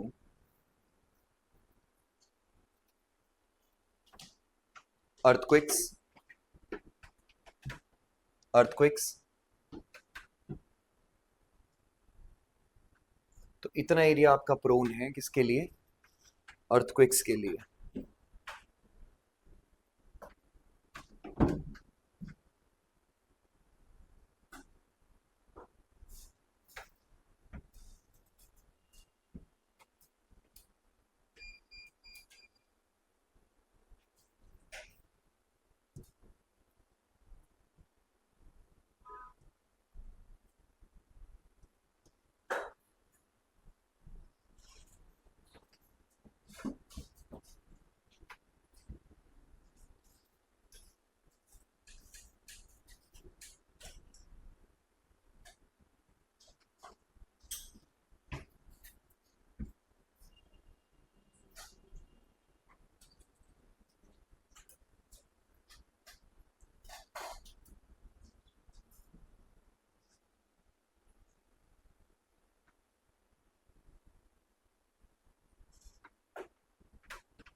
ये India का basically map है, hazard map earthquake का, और इसमें आप जो लाल लाल वाले portion जितने भी देख रहे हो, इसमें जोन 5 के अर्थक्वेक्स आते हैं, ठीक है, कितने आते हैं, जोन 5, जोन 5 बहुत पावरफुल होता है, जोन 5 में 8 और इसके ऊपर रिक्टर स्केल पे अर्थक्वेक आ सकता है, इतने मैग्नीट्यूड का।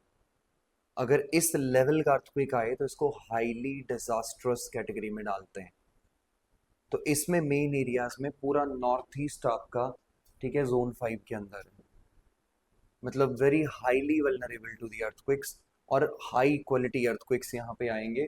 तो ये पूरा नॉर्थ ईस्ट का एरिया, अरुणाचल प्रदेश से त्रिपुरा, मिजोरम, सारे एरियाज इसके अंदर, सेकंड अगर आप देखोगे तो थोड़ा सा एरिया बिहार का है ये वाला।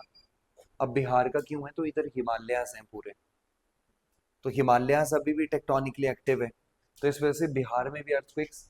ठीक है, उत्तराखंड का ये वाला एरिया, इसको नंदा देवी वाला एरिया है ये, तो इस एरिया में भी अर्थक्वेक्स बड़े आते हैं। हिमाचल प्रदेश में बीच में पूरी बेल्ट है जो जोन 5 में आती है, बहुत खतरनाक अर्थक्वेक आ सकते हैं। ये कश्मीर वैली आपकी इसके अंदर आती है, तो ये है मेन।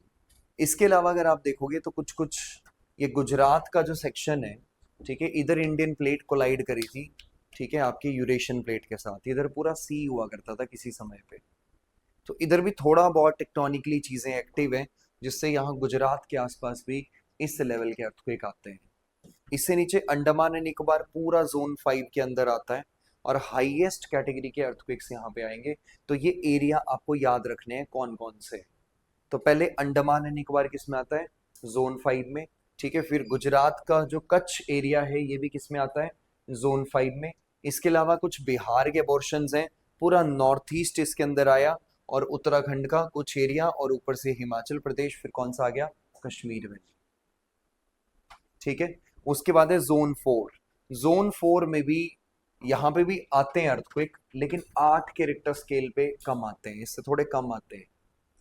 ठीक है, 6-7 के आसपास आएंगे यहाँ पे। खतरनाक तो ये भी होते हैं, लेकिन ये उतने नहीं है जितने जोन 5 में। तो इस वाले में पूरा लद्दाख, कश्मीर, हिमाचल प्रदेश, पंजाब का आधा हिस्सा, उत्तराखंड का पूरा हिस्सा, दिल्ली वाला एरिया, बिहार, उत्तर प्रदेश, ठीक है, सिक्किम वाले पोर्शंस, थोड़ा बहुत वेस्ट बंगाल है, थोड़ा गुजरात का एरिया है, ये एरिया सारे इसके अंदर आते हैं। बाकी आप जितने देख रहे हो इधर अर्थक्वेक आते हैं, लेकिन बड़े कम इंटेंसिटी के अर्थक्वेक आते हैं, बहुत ज्यादा नहीं आते, बड़े स्लो अर्थक्वेक्स हैं, छोटे अर्थक्वेक्स यहाँ पे देखने को मिलते हैं। ठीक है, तो 59% में ये सारा डिवीजन है उसका। और बाकी जो ये वाले बीच में खाली छूट गए, इनका कोई दिक्कत नहीं है, यहाँ बहुत ही कम आते हैं, इतने ये टेक्टोनिकली उतने एक्टिव है ही नहीं, स्टेबल लैंड फॉर्म्स है मोस्टली, तो इसलिए इधर बड़े नहीं आएंगे। ठीक है, तो लिखवा देता हूँ इसको, लिख लो that India is divided into, India is divided into various earthquake zones, various earthquake zone mainly into four zone based on the expected earthquake intensity, based on the expected earthquake intensity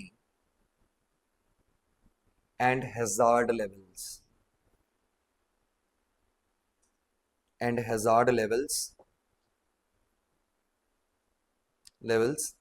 full stop। सो सबसे पहला है zone 2। First कौन सा आ गया, zone 2। Zone 2 low damage risk, low damage risk, low damage risk. It covers peninsular India. It covers peninsular India, central and southern states. Central and southern states. States. फिर आता है zone 3। Zone 3 moderate damage risk, moderate damage risk. It includes coastal and southwestern. It includes coastal and southwestern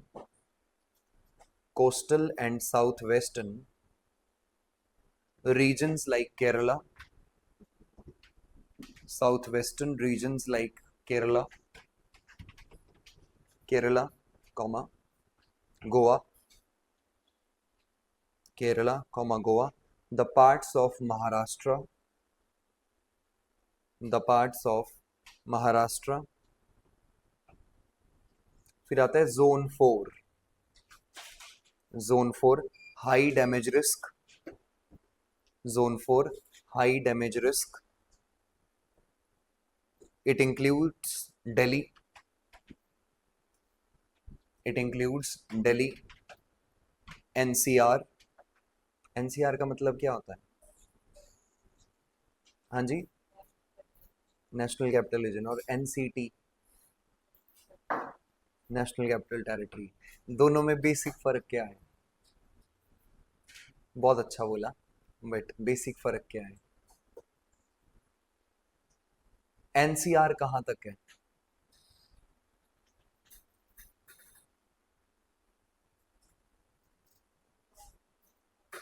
Gurgaon वाला वो तो हरियाणा में नहीं है। है नोएडा, वो तो उत्तर प्रदेश में है।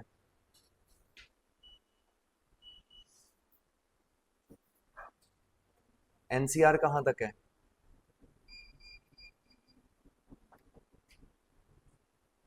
बताओ।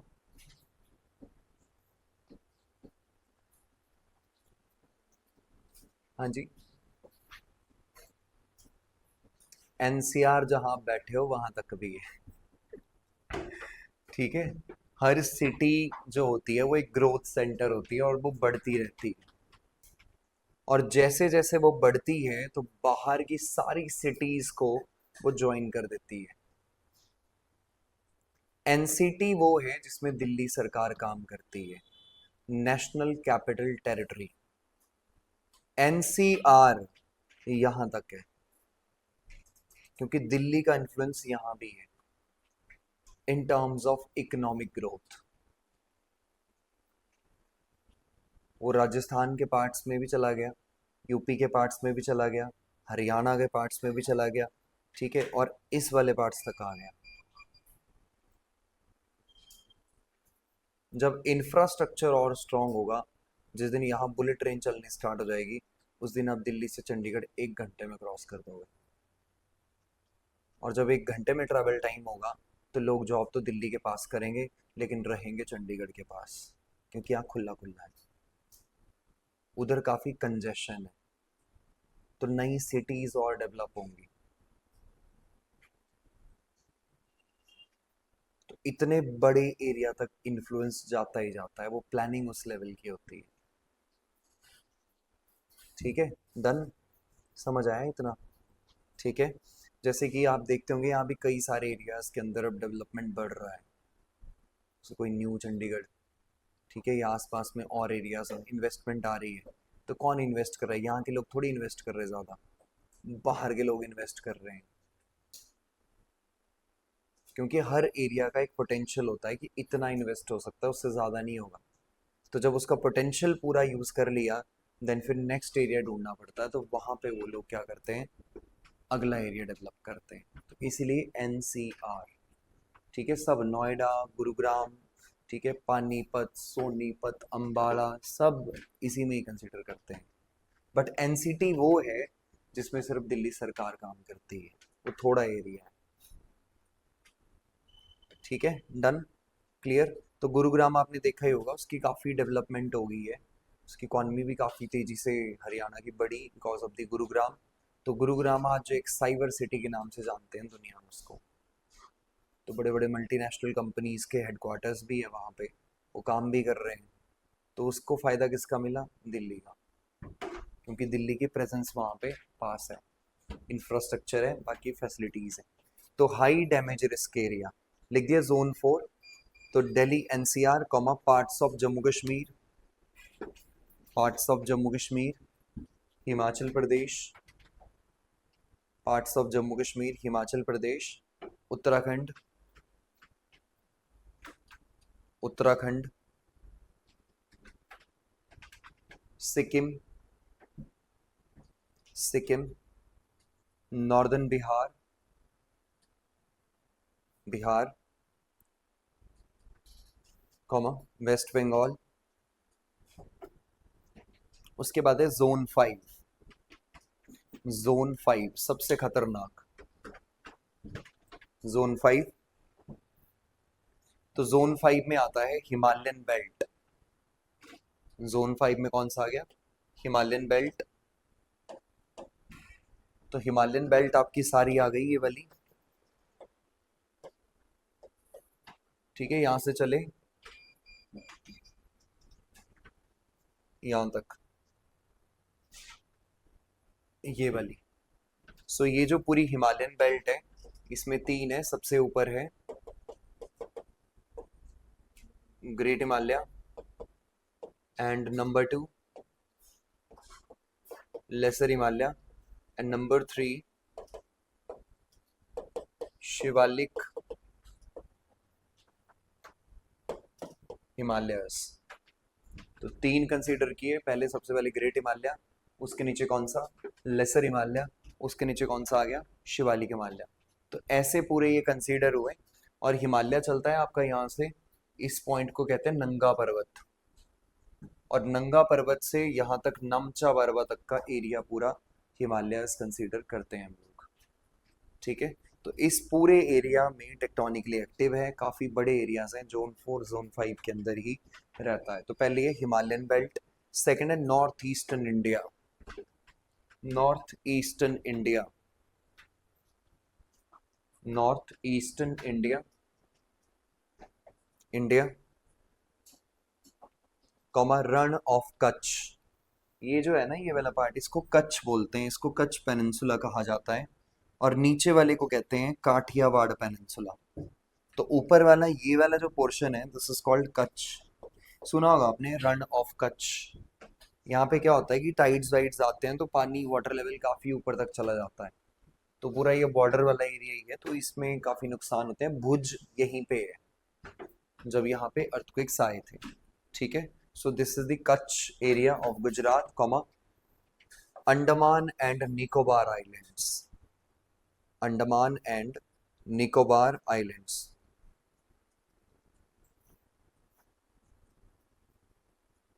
लिख दिया। नेक्स्ट लिखो causes of earthquakes. Causes of earthquakes. सबसे पहला जो कारण है नेचुरल में। ठीक है, तो एक साइड लिखना natural cause. So natural cause में आता है टेक्टोनिक्स। ठीक है, टेक्टोनिक्स। तो ये जो टेक्टोनिक शब्द है, ये सबसे पहले यूज किया था, एक पर्सन था, उसका नाम था टूजो विल्सन। तो टूजो विल्सन ने कहा कि टेक्टोनिक्स है। तो टेक्टोनिक्स कुछ नहीं है, जो लिथोस्फेयर है, जो एस्थीनोस्फेयर के ऊपर फ्लोट करता है।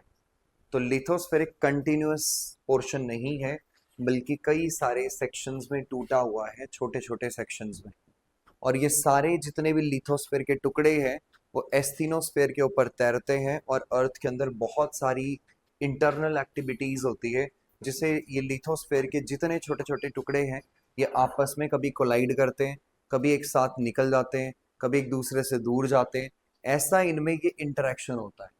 तो इस इंटरेक्शन की वजह से, अब दो बड़ी बड़ी प्लेट्स, हमने कहा प्लेट्स और ये टुकड़े एक ही हैं, जब ये कोलाइड करेंगे तो उससे एनर्जी तो फिर रिलीज करेगी। और जब एनर्जी रिलीज करेगी तो उसी को हम सिंपल क्या बोलते हैं? अर्थक्वेक्स। मतलब टेक्टोनिक्स की वजह से भी क्या आते हैं? अर्थक्वेक्स। तो लिख लीजिए tectonics, tectonics that plates collide comma move apart, move apart and stress create stress। हाँ जी, कहाँ फंसे?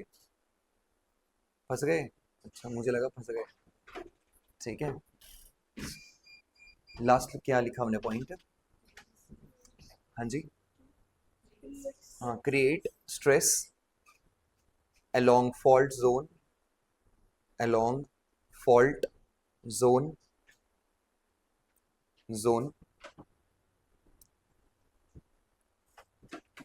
comma once the stress exceeds the rock strength, once the stress exceeds the rock strength, it is released as it is released as energy and generates earthquakes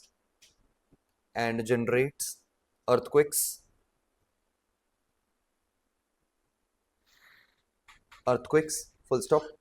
Example, Himalayan belt. Second है volcanic activity. Volcanic activity.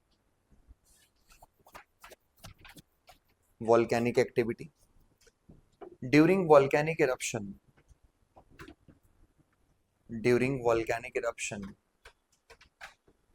magma movement fractures. During volcanic eruptions, magma movement fractures rocks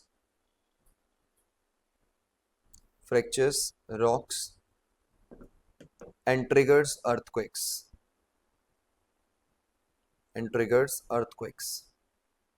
Example, Mount Fuji.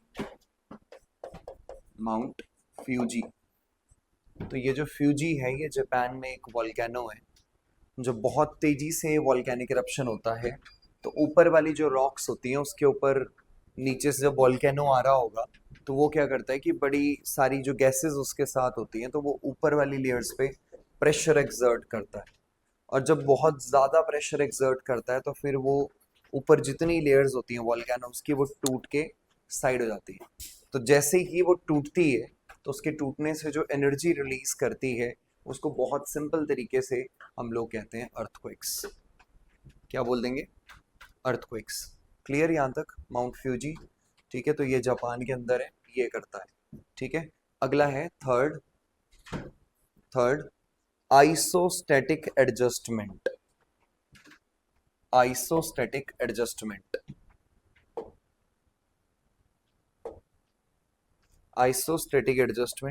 अब देखो ये isostatic adjustments क्या होती हैं।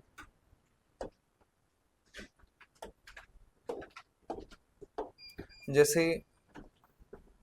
ये मान लीजिए आप यहाँ पे ऐसे ये माउंटेन्स हैं, बीच में प्लेन है, तो थोड़ा सा हम लोग सी ले लेते हैं।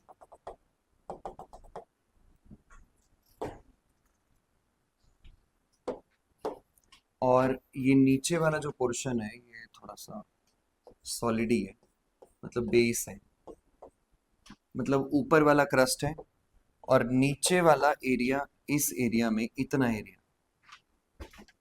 ठीक है, ये सेमी मोल्टन लेयर है अर्थ के अंदर। Layer, and this layer is called as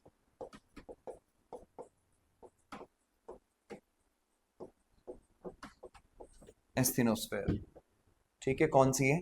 semi molten. तो ये अगर सेमी मोल्टन है तो ऊपर आप देख रहे होंगे कि इतना हिस्सा जो है ऊपर वाला, इसको हमने कहा लिथोस्फेयर। क्या बोल दिया? लिथ मतलब पत्थर, मतलब क्या है? Solid part, and the solid part is basically floating over a semi molten layer called as the asthenosphere। तो इसके ऊपर क्या कर रहा है? फ्लोट कर रहा है, ठीक है, लगातार इसके ऊपर चल रहा है, ऐसे बैलेंस किया हुआ है।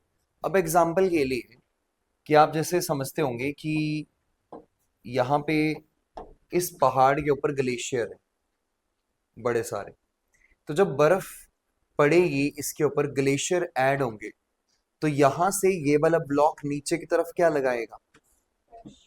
प्रेशर लगाएगा नहीं लगाएगा? बताओ। ऊपर जब बर्फ, ग्लेशियर बड़ा ही होता जा रहा है, साइज बहुत बड़ा हो गया, कई 100 किलोमीटर तक चला गया, तो ऊपर से उसने प्रेशर लगाना स्टार्ट किया। तो ये प्रेशर किसके ऊपर पड़ा? आपका सीधा सीधा जाके semi molten layer called asthenosphere. जैसे ही इसके ऊपर प्रेशर पड़ा तो सेमी मोल्टन लेयर में जो ओलिवाइन है उसकी प्रॉपर्टी है कि ऐसे तो मूव नहीं करेगी, अगर ऊपर से कोई प्रेशर एक्सर्ट करेगा तो ये मूव करना क्या कर देती है? स्टार्ट। ऐसे तो नहीं कर रही मूव, लेकिन ऊपर से जब किसी ने प्रेशर लगाया तो सिंपल क्या करेगी? अब मूव करेगी। तो अब यहाँ पे जब प्रेशर लगा तो इससे ओलिवाइन ने क्या किया? ये इस तरफ मूव कर गई, तो ये इतना जो लैंड फॉर्म है, ये वाला सेक्शन, ये कहाँ चला गया? आपका अंदर आ गया, ठीक है, थोड़ा सा अंदर आ गया ये। और यहां से क्या हुआ, ओलिवाइन इधर गई, तो इधर जाते ही हल्का सा ये वाला जो लैंडफॉर्म है यहाँ था, यहाँ पे आ गया इस सेक्शन में, मतलब वो उठ गया क्योंकि बैलेंस हो गया। तो यहां से अंदर गया, उधर से क्या हो गया, राइस। इन बैलेंसिंग फोर्सेस को कहते हैं आइसोस्टसी। क्या बोलते हैं, आइसोस्टसी। क्या बोल देंगे, आइसोस्टसी। ठीक है, बन गया आइसोस्टैटिक फोर्स यहाँ। आइसो मतलब क्या होता है कि that is basically the same, ठीक है, सेम कंडीशन बनाना। तो आइसोस्टैटिक फोर्सेस लगी। अब क्या हुआ कि ग्लोबल वार्मिंग हो रही है, टेम्परेचर क्या कर रहा है, इंक्रीज। तो टेम्परेचर अगर इंक्रीज करेगा तो अब बर्फ क्या करेगी, ग्लेशियर बड़ा होगा या छोटा होगा, टेम्परेचर इंक्रीज करेगा तो ग्लेशियर बड़ा होगा या छोटा होगा, क्या होगा, हाँ जी बीच वाले, क्या होगा, टेम्परेचर अगर बढ़ा तो ग्लेशियर का साइज बड़ा होगा या छोटा होगा, छोटा होगा, पक्का। चलो फिर मान लेते हैं, हम इन्होंने कहा कि फिर बर्फ क्या करेगी, मेल्ट करेगी, और मेल्ट करते ही ग्लेशियर का साइज क्या करेगा, दैट विल डिक्रीज। जैसे ही वो डिक्रीज करना स्टार्ट करा तो बर्फ यहाँ से पिघलने लगी। एक और एग्जांपल दूंगा, टेंशन मत लो, बस अभी देख लो, ठीक है क्या हो रहा है। तो जैसी बर्फ पिघलने लगी तो यहाँ से बर्फ पिघलती गई पिघलती गई पिघलती गई, तो ऑटोमेटिकली जो नीचे वेट पड़ रहा था, अब वो वेट स्ट्रेस क्या हो रहा है, डिक्रीज या इंक्रीज, डिक्रीज। जैसे ही डिक्रीज होगा तो नीचे जब प्रेशर कम हुआ, अब वो जो लैंडफॉर्म अंदर गया था, वो लैंडफॉर्म धीरे धीरे क्या करेगा, बाहर आएगा। तो इधर वाला नीचे आएगा, उधर वाला हल्का सा क्या होगा, राइज। तो जब ऐसे में ये पूरा ऑसिलेशन चलता है लैंडफॉर्म्स का, तो इससे भी फिर जो अंदर रॉक्स होती हैं उनके ऊपर प्रेशर एक्सर्ट होते हैं, और जब प्रेशर एक्सर्ट होते हैं उस प्रेशर की वजह से वो डिफॉर्म होती है, उनके डिफॉर्म होने से अर्थक्वेक क्या होता है, आ जाता है। वेरी सिंपल, कुछ भी नहीं है। अब ये तो है मतलब जो मिलियंस ऑफ ईयर्स में होता है। अब बताता हूँ बिल्कुल छोटा सा एग्जांपल। अब आपने यूएई का नाम सुना होगा, यूनाइटेड अरब एमिरेट्स, सुना है नाम, तो जिसमें दो तीन फेमस सिटीज भी है। उसमें एक जो फेमस सिटी है उसका नाम आपने सुना होगा, दुबई। दूसरा आपने सुना होगा Abu Dhabi. So Abu Dhabi is the capital of the UAE. And जो दुबई है वो एक इंटरनेशनल सिटी है, मतलब काफी फेमस है। तो ये अरब वाले, कुछ होता तो था नहीं इनके पास आज से 40 से 50 साल पहले, बट इनकी जमीन के नीचे ब्लैक गोल्ड निकल गया। वो जो ब्लैक गोल्ड है उसका मतलब है क्रूड ऑयल।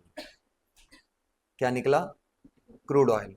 इन्होंने कुएं निकाले, तेल निकाला, दुनिया भर में बेचा, इतना पैसा कमा लिया कि इनकी इकोनॉमीज भी काफी ऊपर राइज कर गई।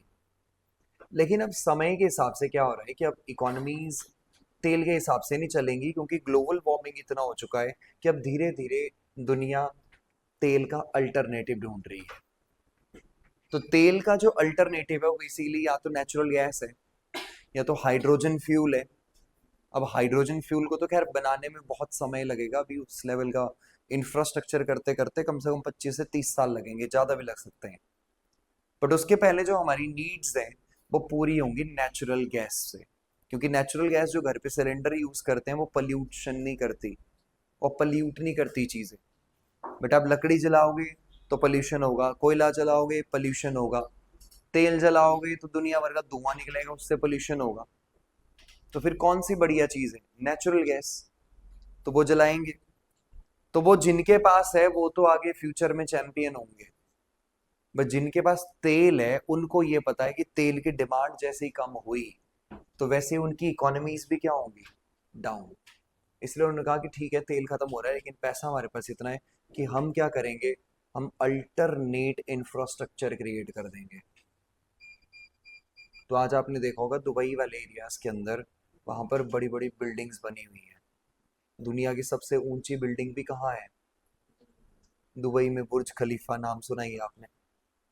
ठीक है, वहां पे आप कहीं भी चले जाओ, लोग आजकल तो इंडिया में करते हैं कि मान लो वीकेंड आया, संडे और सैटरडे, तो शुक्रवार को निकले सीधा फ्लाइट लेके यहाँ से और कहाँ पहुंच गए, दुबई। ठीक है, अब गोवा नहीं जाते ना मुंबई जाते, अब सीधा कहाँ जाते हैं, 2 ही घंटे तो लगते हैं यहाँ से, 2 ढाई घंटे सीधा जाके पहुंच गए। ठीक है, और ऊपर से वहां पे आप शॉपिंग करोगे तो वहां की गवर्नमेंट आपको टैक्स पे भी छूट दे देती है, टैक्स भी नहीं लेती। जब वहां जाओगे तो घूमेंगे, जब अलग अलग जगह जब आप घूम के आओगे तो उनका रेवेन्यू बढ़ रहा है, उनकी इनकम बढ़ रही है। भारत में कुछ भी होता है तो सारे मैच कहाँ शिफ्ट होते हैं, यूएई में। आईपीएल वहां होता है, कितनी बार तो उधर आईपीएल हुआ। अब आईपीएल होगा तो यहाँ से कितने लोग देखने जाएंगे। जब यहाँ से लोग देखने जाएंगे तो उनकी इकोनॉमी चल पड़ी। तो उनको पता है कि हमारा आगे जो फ्यूचर है वो किसके ऊपर है, टूरिज्म। लैंड कम है, तो इन्होंने क्या किया कि बीच में जो पहाड़ है वो पहाड़ तोड़ तोड़ के इन्होंने सीधा जाके जो समुद्र है, ठीक है, एक्चुअली मुझे इसकी,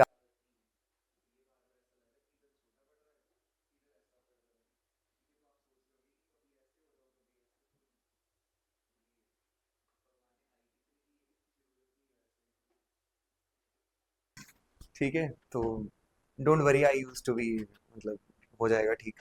तो मैं ये बात कर रहा था कि फिर वो पहाड़ क्या करेंगे, यहाँ से तोड़ेंगे और उसको तोड़ तोड़ के वो लेके चले जाएंगे सीधा आगे, और आगे जाके वो यहाँ पे डिपॉजिट करेंगे इसको। मतलब इधर से पहाड़ तोड़े, पत्थर उठाए, सारे ट्रांसपोर्ट किए, सीधे कहाँ डाल दिए, समुद्र में। जब वहां डाले तो उधर वो ढेर लगना स्टार्ट हो गया। और एक दिन ऐसा आया कि वो सारी लैंड क्या कर गई, पानी से बाहर आ गई। जब वो लैंड पानी से बाहर आई तो उसको उन्होंने जोड़ दिया सारा, और जोड़ करके वहां पे उन्होंने कई सारे अपार्टमेंट्स बना दिए, ठीक है, प्लॉट्स बना दिए, और जाके बेचने स्टार्ट कर दिए, जिससे बाहर के लोगों ने उनको खरीदा भी, और उससे भी क्या कमाए, दुनिया भर के पैसे। लेकिन आप सोचो अगर ये इधर पहाड़ तोड़ रहे हैं तो यहाँ पहाड़ छोटा होता जा रहा है, और उधर वो मटेरियल ऐड कर रहे हैं, मतलब इधर मटेरियल कम हो रहा है, उधर मटेरियल क्या हो रहा है, ऐड हो रहा है।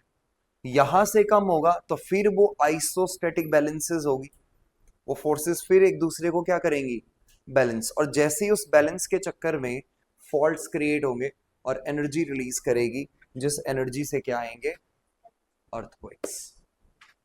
क्या आ जाएंगे, अर्थक्वेक्स, समझ गए। इसको कहते हैं आइसोस्टेसी और आइसोस्टेटिक रिबाउंड। आजकल ये बहुत हो रहा है जगह जगह पे, जो न्यूज मिल रही है। ठीक है, तो लिख लो आइसोस्टेटिक एडजस्टमेंट्स, आइसोस्टेटिक एडजस्टमेंट्स इसमें लिख लो, when heavy, when heavy load like glacier,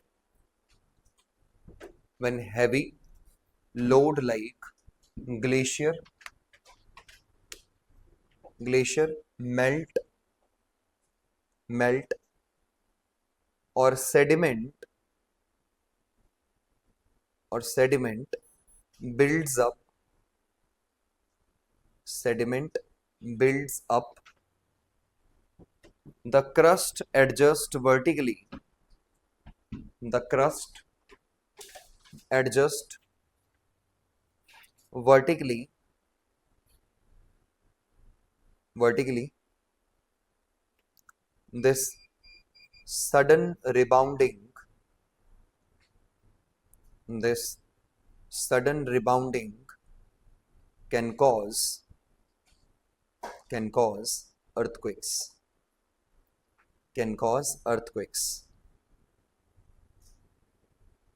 अगला है एस्टेरॉइड और मीटेोराइट इम्पैक्ट, अगला है एस्टेरॉइड और मीटेोराइट इम्पैक्ट। तो एस्टेरॉइड आपको बताए थे कि एस्टेरॉइड्स क्या होते हैं, ये माइनर प्लैनेट्स हैं मार्स और जुपिटर के बीच में। अर्थ कई बार क्या करती है, इनको अपनी तरफ अट्रैक्ट करती है, और जब ये अट्रैक्ट होके आते हैं और बहुत तेजी से जब एटमॉस्फेयर में आएंगे तो इसमें आग लग जाएगी। जब ये प्रॉपर पूरी तरह से नहीं जल पाते और ये नीचे आके अर्थ के सरफेस पे हिट करते हैं, तो उससे भी फिर क्या आते हैं, अर्थक्वेक्स। ठीक है, तो लिख लेना एस्टेरॉइड और, that is the meteorite impact, rare but massive meteorite impacts, rare but massive, rare but massive, massive meteorite impact, meteorite impact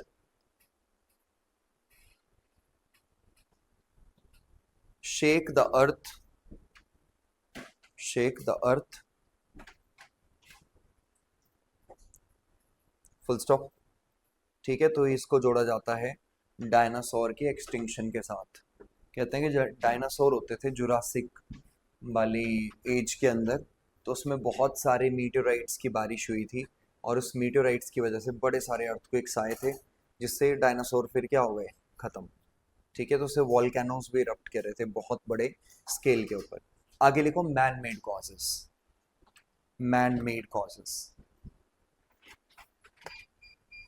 man made causes में सबसे पहला है, that is the mining explosions, mining explosions.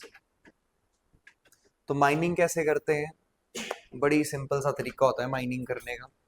ठीक है, जहां भी resources हैं, चाहे कोयला निकालना है या आयरन ओर निकालनी है, तो उसके लिए क्या करेंगे कि पहले, ठीक है, जो पूरा पहाड़ है उसमें छेद डाल देते हैं, तो उसको ड्रिल करते हैं। वो लाइक 30 मीटर 40 मीटर तक पूरा ड्रिल हो गया। ड्रिल करने के बाद जो मल्टीपल ड्रिल्स की होती हैं, उनमें डायनामाइट डालते हैं, और डायनामाइट डाल के दूर बैठ जाते हैं सेफ जगह पे, एक बटन दबाते हैं, डायनामाइट ब्लास्ट करता है।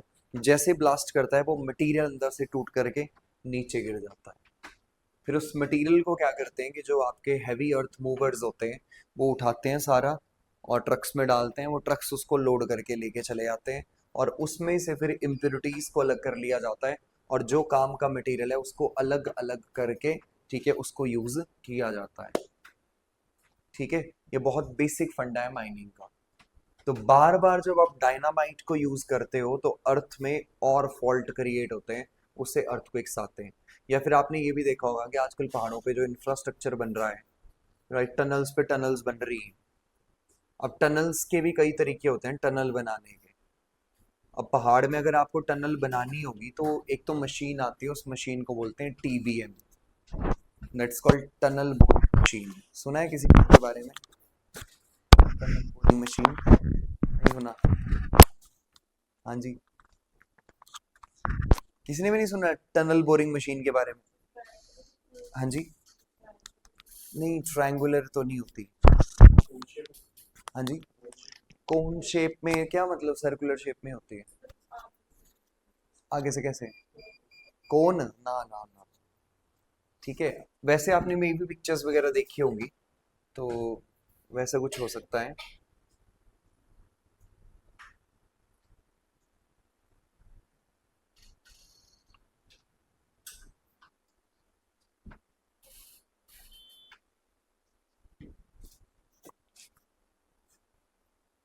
जैसे कि टनल बोरिंग मशीन,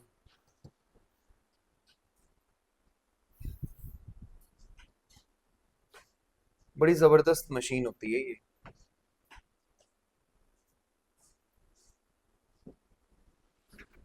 ऐसी होती है पूरी, इस तरह की। ठीक है, जैसे ये पहाड़ है ना, तो इसमें ये जो है ये आगे वाला हेड बोलते हैं इसको, हेड पोर्शन। इसके अंदर ये छोटे छोटे ब्लेड्स लगी हुई हैं ये सारी, ये वाली। तो इसमें क्या होता है कि ये रोटेट करती है ऐसे, और जब ये रोटेट करके ऐसे आगे चलेगी, तो ये ब्लेड्स क्या करती हैं, ये बड़ी बड़ी रॉक्स को काट देती हैं। और जैसे ही काटती है तो मटेरियल जो भी नीचे गिरेगा, तो नीचे कन्वेयर बेल्ट लगी होती है। ठीक है, क्या लगी होती है? Conveyor belt. उस कन्वेयर बेल्ट के थ्रू वो सारा मटेरियल यहां से बाहर चला जाता है। अब इसने क्या कर दिया, इसने होल करना स्टार्ट कर दिया। अब ऐसा नहीं आप कर सकते कि टनल, आप टनलिंग करते जा रहे हो, और टनलिंग करते करते आप चले गए उधर, निकल गए, आपने उसको पीछे वाले को पक्का किया ही नहीं, आपने सीमेंट लगाया ही नहीं। नहीं तो वो कभी भी कोलैप्स कर सकती है। ठीक है, कभी भी बीच वाला हिस्सा गिर सकता है। तो इसलिए हमेशा ये किया जाता है कि पहले थोड़ा सा टनलिंग की जाती है, लाइक मान लो 20 मीटर्स कर दी, उसके बाद जितना पीछे का एरिया है उसको पूरा सीमेंटेड करते हैं, उसको पक्का करते हैं, फिर चलते हैं आगे। नहीं तो वो गया तो फिर बड़ी प्रॉब्लम होगी। ऐसे बड़े सारे एक्सीडेंट्स होते हैं जब टनल्स में लोग ट्रैप हो जाते हैं, जैसे सिलक्यारा टनल उत्तराखंड में ये हुआ था पीछे, ऐसे 2023 में हुआ था। ठीक है, दिवाली के पास में काफी सारे लोग उसमें फंस गए थे। तो वो भी एक डिजास्टर मैनेजमेंट का ही पूरा एक रोल जो था उसमें देखने को मिला कि कैसे फिर डिस्ट्रिक्ट एडमिनिस्ट्रेशन एक्टिवेट हुआ, कैसे फिर एक्सपर्ट्स के थ्रू, आर्मी के थ्रू उन लोगों को वहां से निकाला गया, कितने दिनों बाद जाके वो निकले थे। तो ये भी मशीन ऐसी होती है सेम टू सेम। ये जो आप देख रहे हो ना ऊपर, ये ब्लॉक्स होते हैं कंक्रीट के, तो ये बाहर बनाए जाते हैं। जब ये मशीन आगे चलती है तो ये साथ में जो पीछे वाला पोर्शन होता है इसका, ये ब्लॉक्स जोड़ता रहता है जिससे वो सीमेंटेड होती है।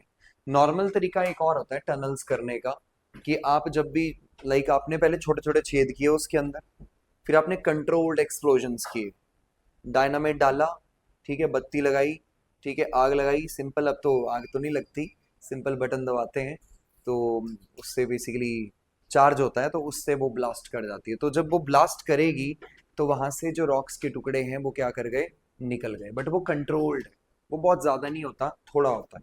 तो वो फिर मशीन आएगी, वो उठाएगी मटेरियल, फिर पीछे वो सरिया वरिया लगाएंगे सारा, और पूरा उसको स्प्रे करेंगे सीमेंट को, तब वो पक्का होगा, फिर वो आगे चलेंगे।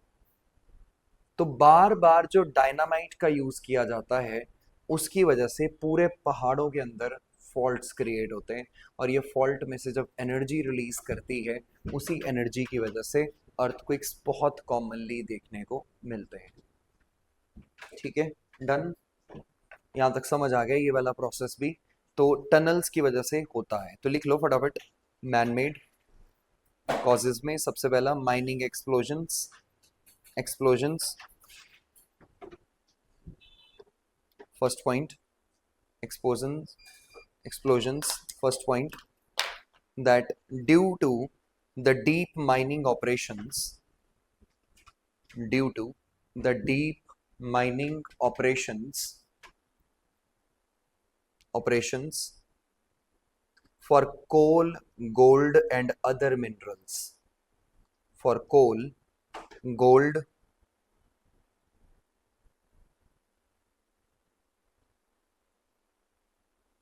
and other minerals, causes stress release, causes stress release, stress release in the rocks, stress release in the rocks. Example, Bihar coal mines, Bihar coal mines and South African gold mines, and South African gold mines frequently report such earthquakes, frequently report such earthquakes. अगला है second, nuclear explosion, nuclear explosion. तो nuclear explosion तो आपको पता ही है कि man made होते हैं ज़्यादातर, और जैसे कि सबसे पहला जो हमने किया था ऑपरेशन स्माइलिंग बुद्धा 1974, ठीक है, पोखरण में, और दूसरा किया था 1998 पोखरण 2। तो पहले में तो बम थे हमारे पास, हमने टेस्ट कर लिए थे 74 में, बट लेकिन उसको डिस्क्लोज किया था हमने अच्छे से 1998 के अंदर। तब हमें भी एक न्यूक्लियर पावर का जो स्टेटस है वो उसके बाद वहां से मिल गया था, उसके पहले नहीं था। ठीक है, तो एक था 1974, उसके बाद कब हुआ, 1998 के अंदर। तो ये जो आपके न्यूक्लियर ब्लास्ट होते हैं, जो न्यूक्लियर बम को जब टेस्ट किया जाता है, तो पहले तो इसको क्या करते थे, समुद्र में भी टेस्ट किया, फिर इसको लैंड पे भी टेस्ट किया, फिर इसको एयर में भी टेस्ट किया। ये बाकी सब कंट्रीज ने किया हुआ है, यूएसए ने किया है, रशिया ने किया है, चाइना ने किया है, बाद में फिर वो ट्रीटी आ गई तो बैन लग गया। भारत ने टेस्ट किया था जमीन के अंदर, क्योंकि इतना अंदर करना पड़ता है कि अगर उससे रेडिएशन भी फैले तो कम से कम वो अंदर ही रहे, वो बाहर ना आए। लेकिन एयर में एक बार फैल गई, हवा चली, तो वो कई किलोमीटर्स तक जा सकती है, जिससे नुकसान हो सकता है।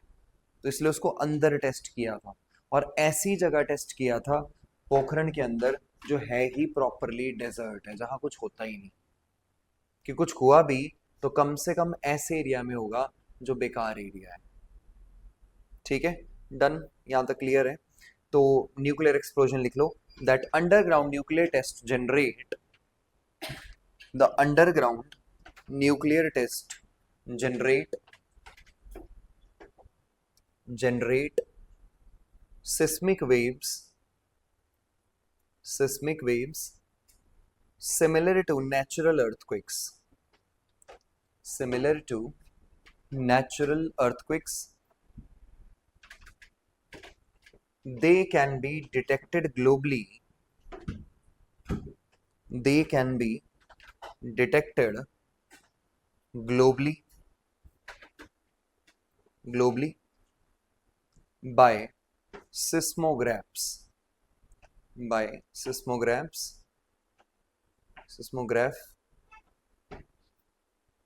Example: Pokhran nuclear test. Pokhran nuclear test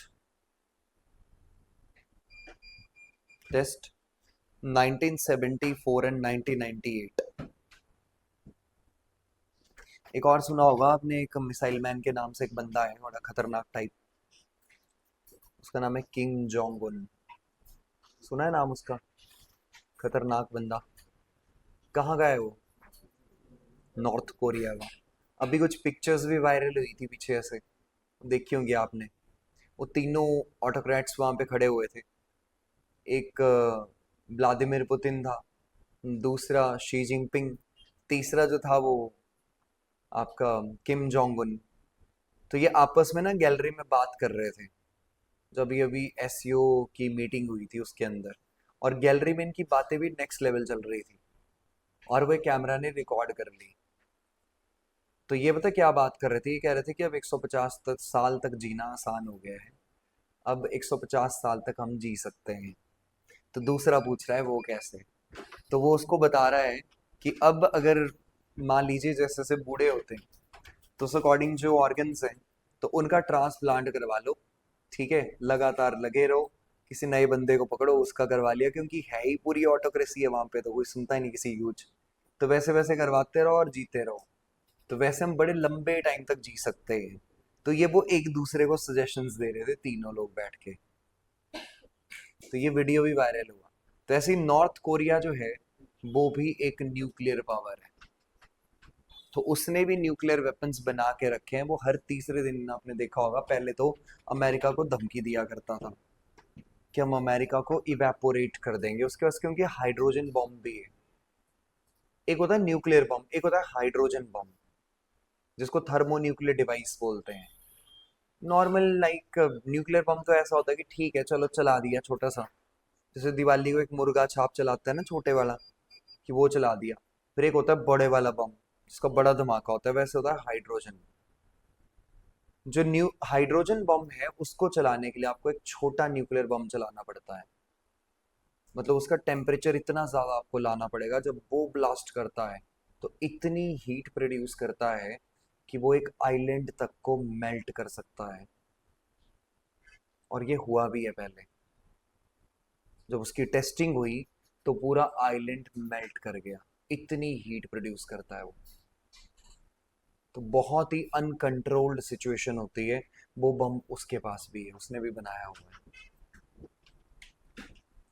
तो इसीलिए वो भी एक खतरनाक कंट्री है, ठीक है। और उसको टेक्नोलॉजी दी चाइना ने, तो चाइना ने उसको बनवा दिया।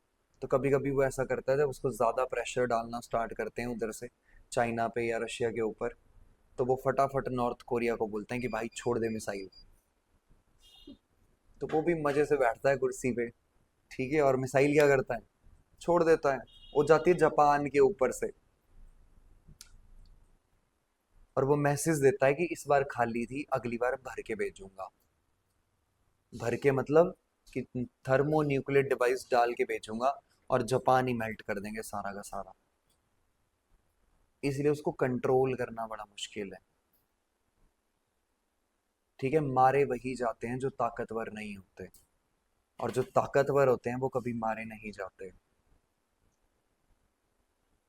समझ गए?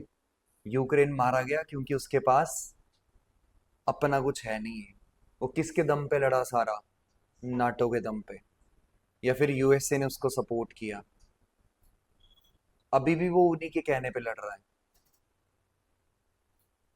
रशिया ने उसको मजाक बना के बिजनेस फ्रेंडली बना लिया हुआ है कि चलो ठीक है, लड़ाई में दोस्त ज्यादा तेल खरीद रहे हैं तो बढ़िया है, बेचो पैसे कमाओ जितने हो सकते हैं, उसके लिए वो फायदे का सौदा हो चुका है। और यूक्रेन इस चक्कर में पूरा बर्बाद। अब देखो यूएसए ने भी क्या गेम खेली, पीछे से धक्का दिया कि रशिया को बर्बाद करना है। और धक्का किसको दिया? यूक्रेन को, कि चल चल चल। जैसे होता है ना, चार दोस्त इकट्ठे हो गए तो पीछे से एक धक्का देता कि चल तू जा, हम पीछे हैं तेरे। है ना, वो बेचारा थप्पड़ पे थप्पड़ खा रहा है, पीछे देख रहा है पीछे है ही कोई नहीं। पीछे वाले तो सब दौड़ लिए, भाग लिए। तो अभी तक भी देख लो वो वॉर कैसी चल रही है, क्या हालात है वहां के। एकदम खतरनाक सिचुएशन। और दूसरी साइड देखो, यूटिलिटी भी कितनी इंपॉर्टेंट है। दूसरी साइड इसराइल है। तो इसराइल में आपने देखा होगा जब उसने ईरान को मारा पकड़ के, जब आपस में लड़ाई चली, तो उसके लिए यूएस सीधा सीधा अपने B2 बॉम्बर्स लेकर के आ गया। लेकिन यूक्रेन के केस में ऐसा नहीं किया, उसको कहा कि गोलियां हम दे देंगे, बंदूक भी हम दे देंगे, चलानी तुझे ही है, हम बीच में नहीं आने वाले। और इसराइल के केस में वो खुद क्या आ गया, प्लेन लेके आ गया, और वहां पे उसने बॉम्बार्डमेंट कर दी। सो ये जो जियो पॉलिटिक्स है, ये कई सारी ऐसी चीजें भी बताता है जो रियल लाइफ के अंदर भी हम कई एक्सपीरियंस करते हैं। ठीक है। तो नॉर्थ कोरिया एक ऐसा एग्जाम्पल है कि उसको दबाया नहीं जा सकता, क्योंकि उसके पास भी ताकत है। और ताकत सीधी क्या है, वो आईसीबीएम भी बनाई है उसने, इंटर कॉन्टिनेंटल बैलिस्टिक मिसाइल। कि मतलब अपने यहाँ से लॉन्च करी नॉर्थ कोरिया से, पूरा पैसिफिक पार करके वो यूएस के अंदर कहीं भी किसी भी शहर को टारगेट कर सकता है। तो ये स्टोरी है उसकी। तो उसने भी कई सारे न्यूक्लियर टेस्ट किए, जिससे पूरा ग्लोबल चेन बना एक पूरा, ठीक है, रिकॉर्ड होने का, न्यूक्लियर इवेंट्स का, अर्थक्वेक्स का।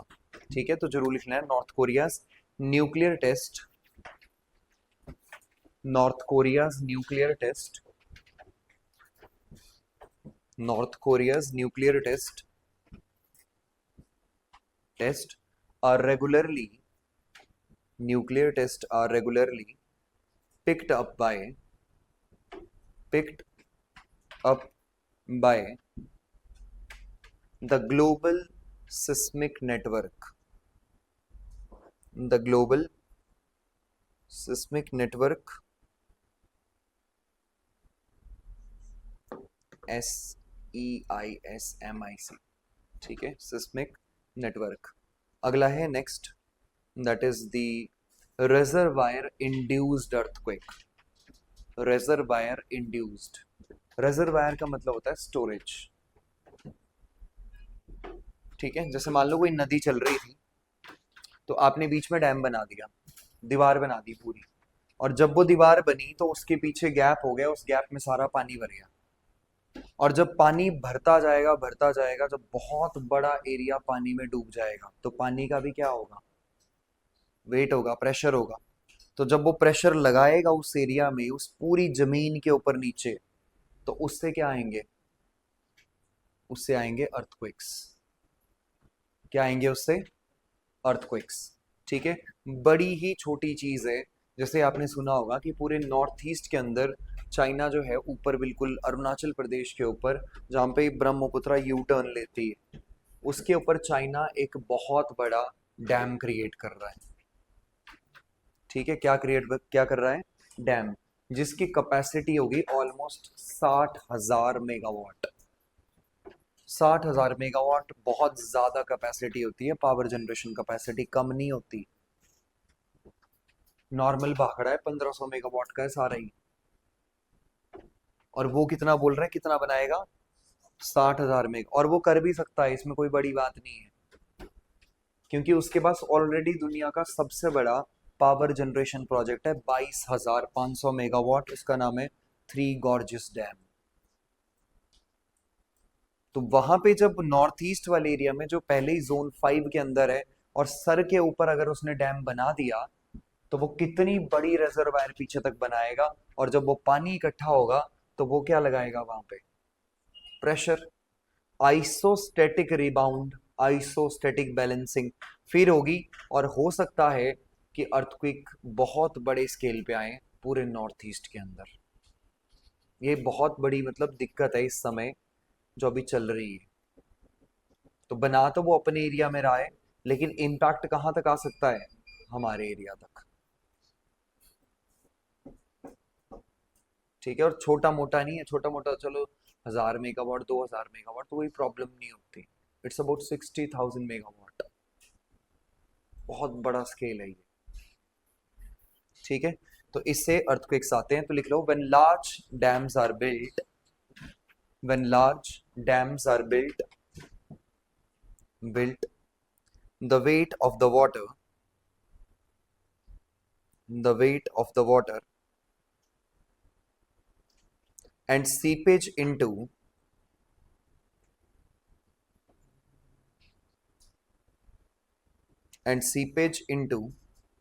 rocks, सीपेज SEEPAG, सीपेज मतलब लाइक परकोलेट होना, नीचे जाना। ठीक है, सीप करना। जैसे यहाँ होता है ना, बारिश हुई ऊपर तो ये दीवारों में क्या आ जाती है? ठीक है, सीपेज आ जाती है एक तरह की, यानी कि वो पानी आ जाता है अंदर, वो गिरने लगता है। तो बस वैसे ही अंदर जो रॉक्स होती हैं उसमें से भी पानी सीप करता है। तो वैसे ही seepage into the rocks increase the pressure on faults, increase the pressure on the fault, hence earthquake triggers,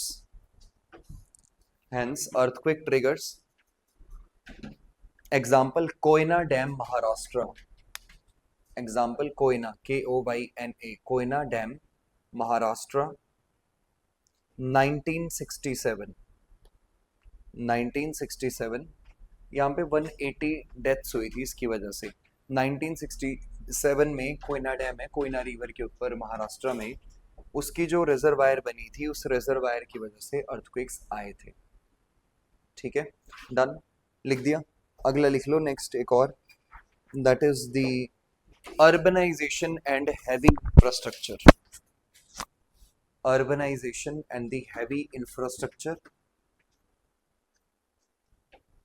mega cities with metro tunnels,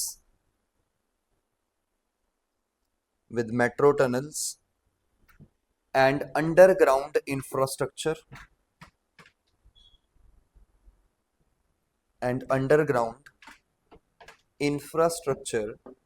change the stress distribution,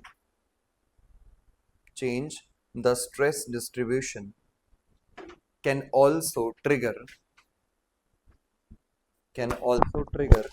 the earthquakes.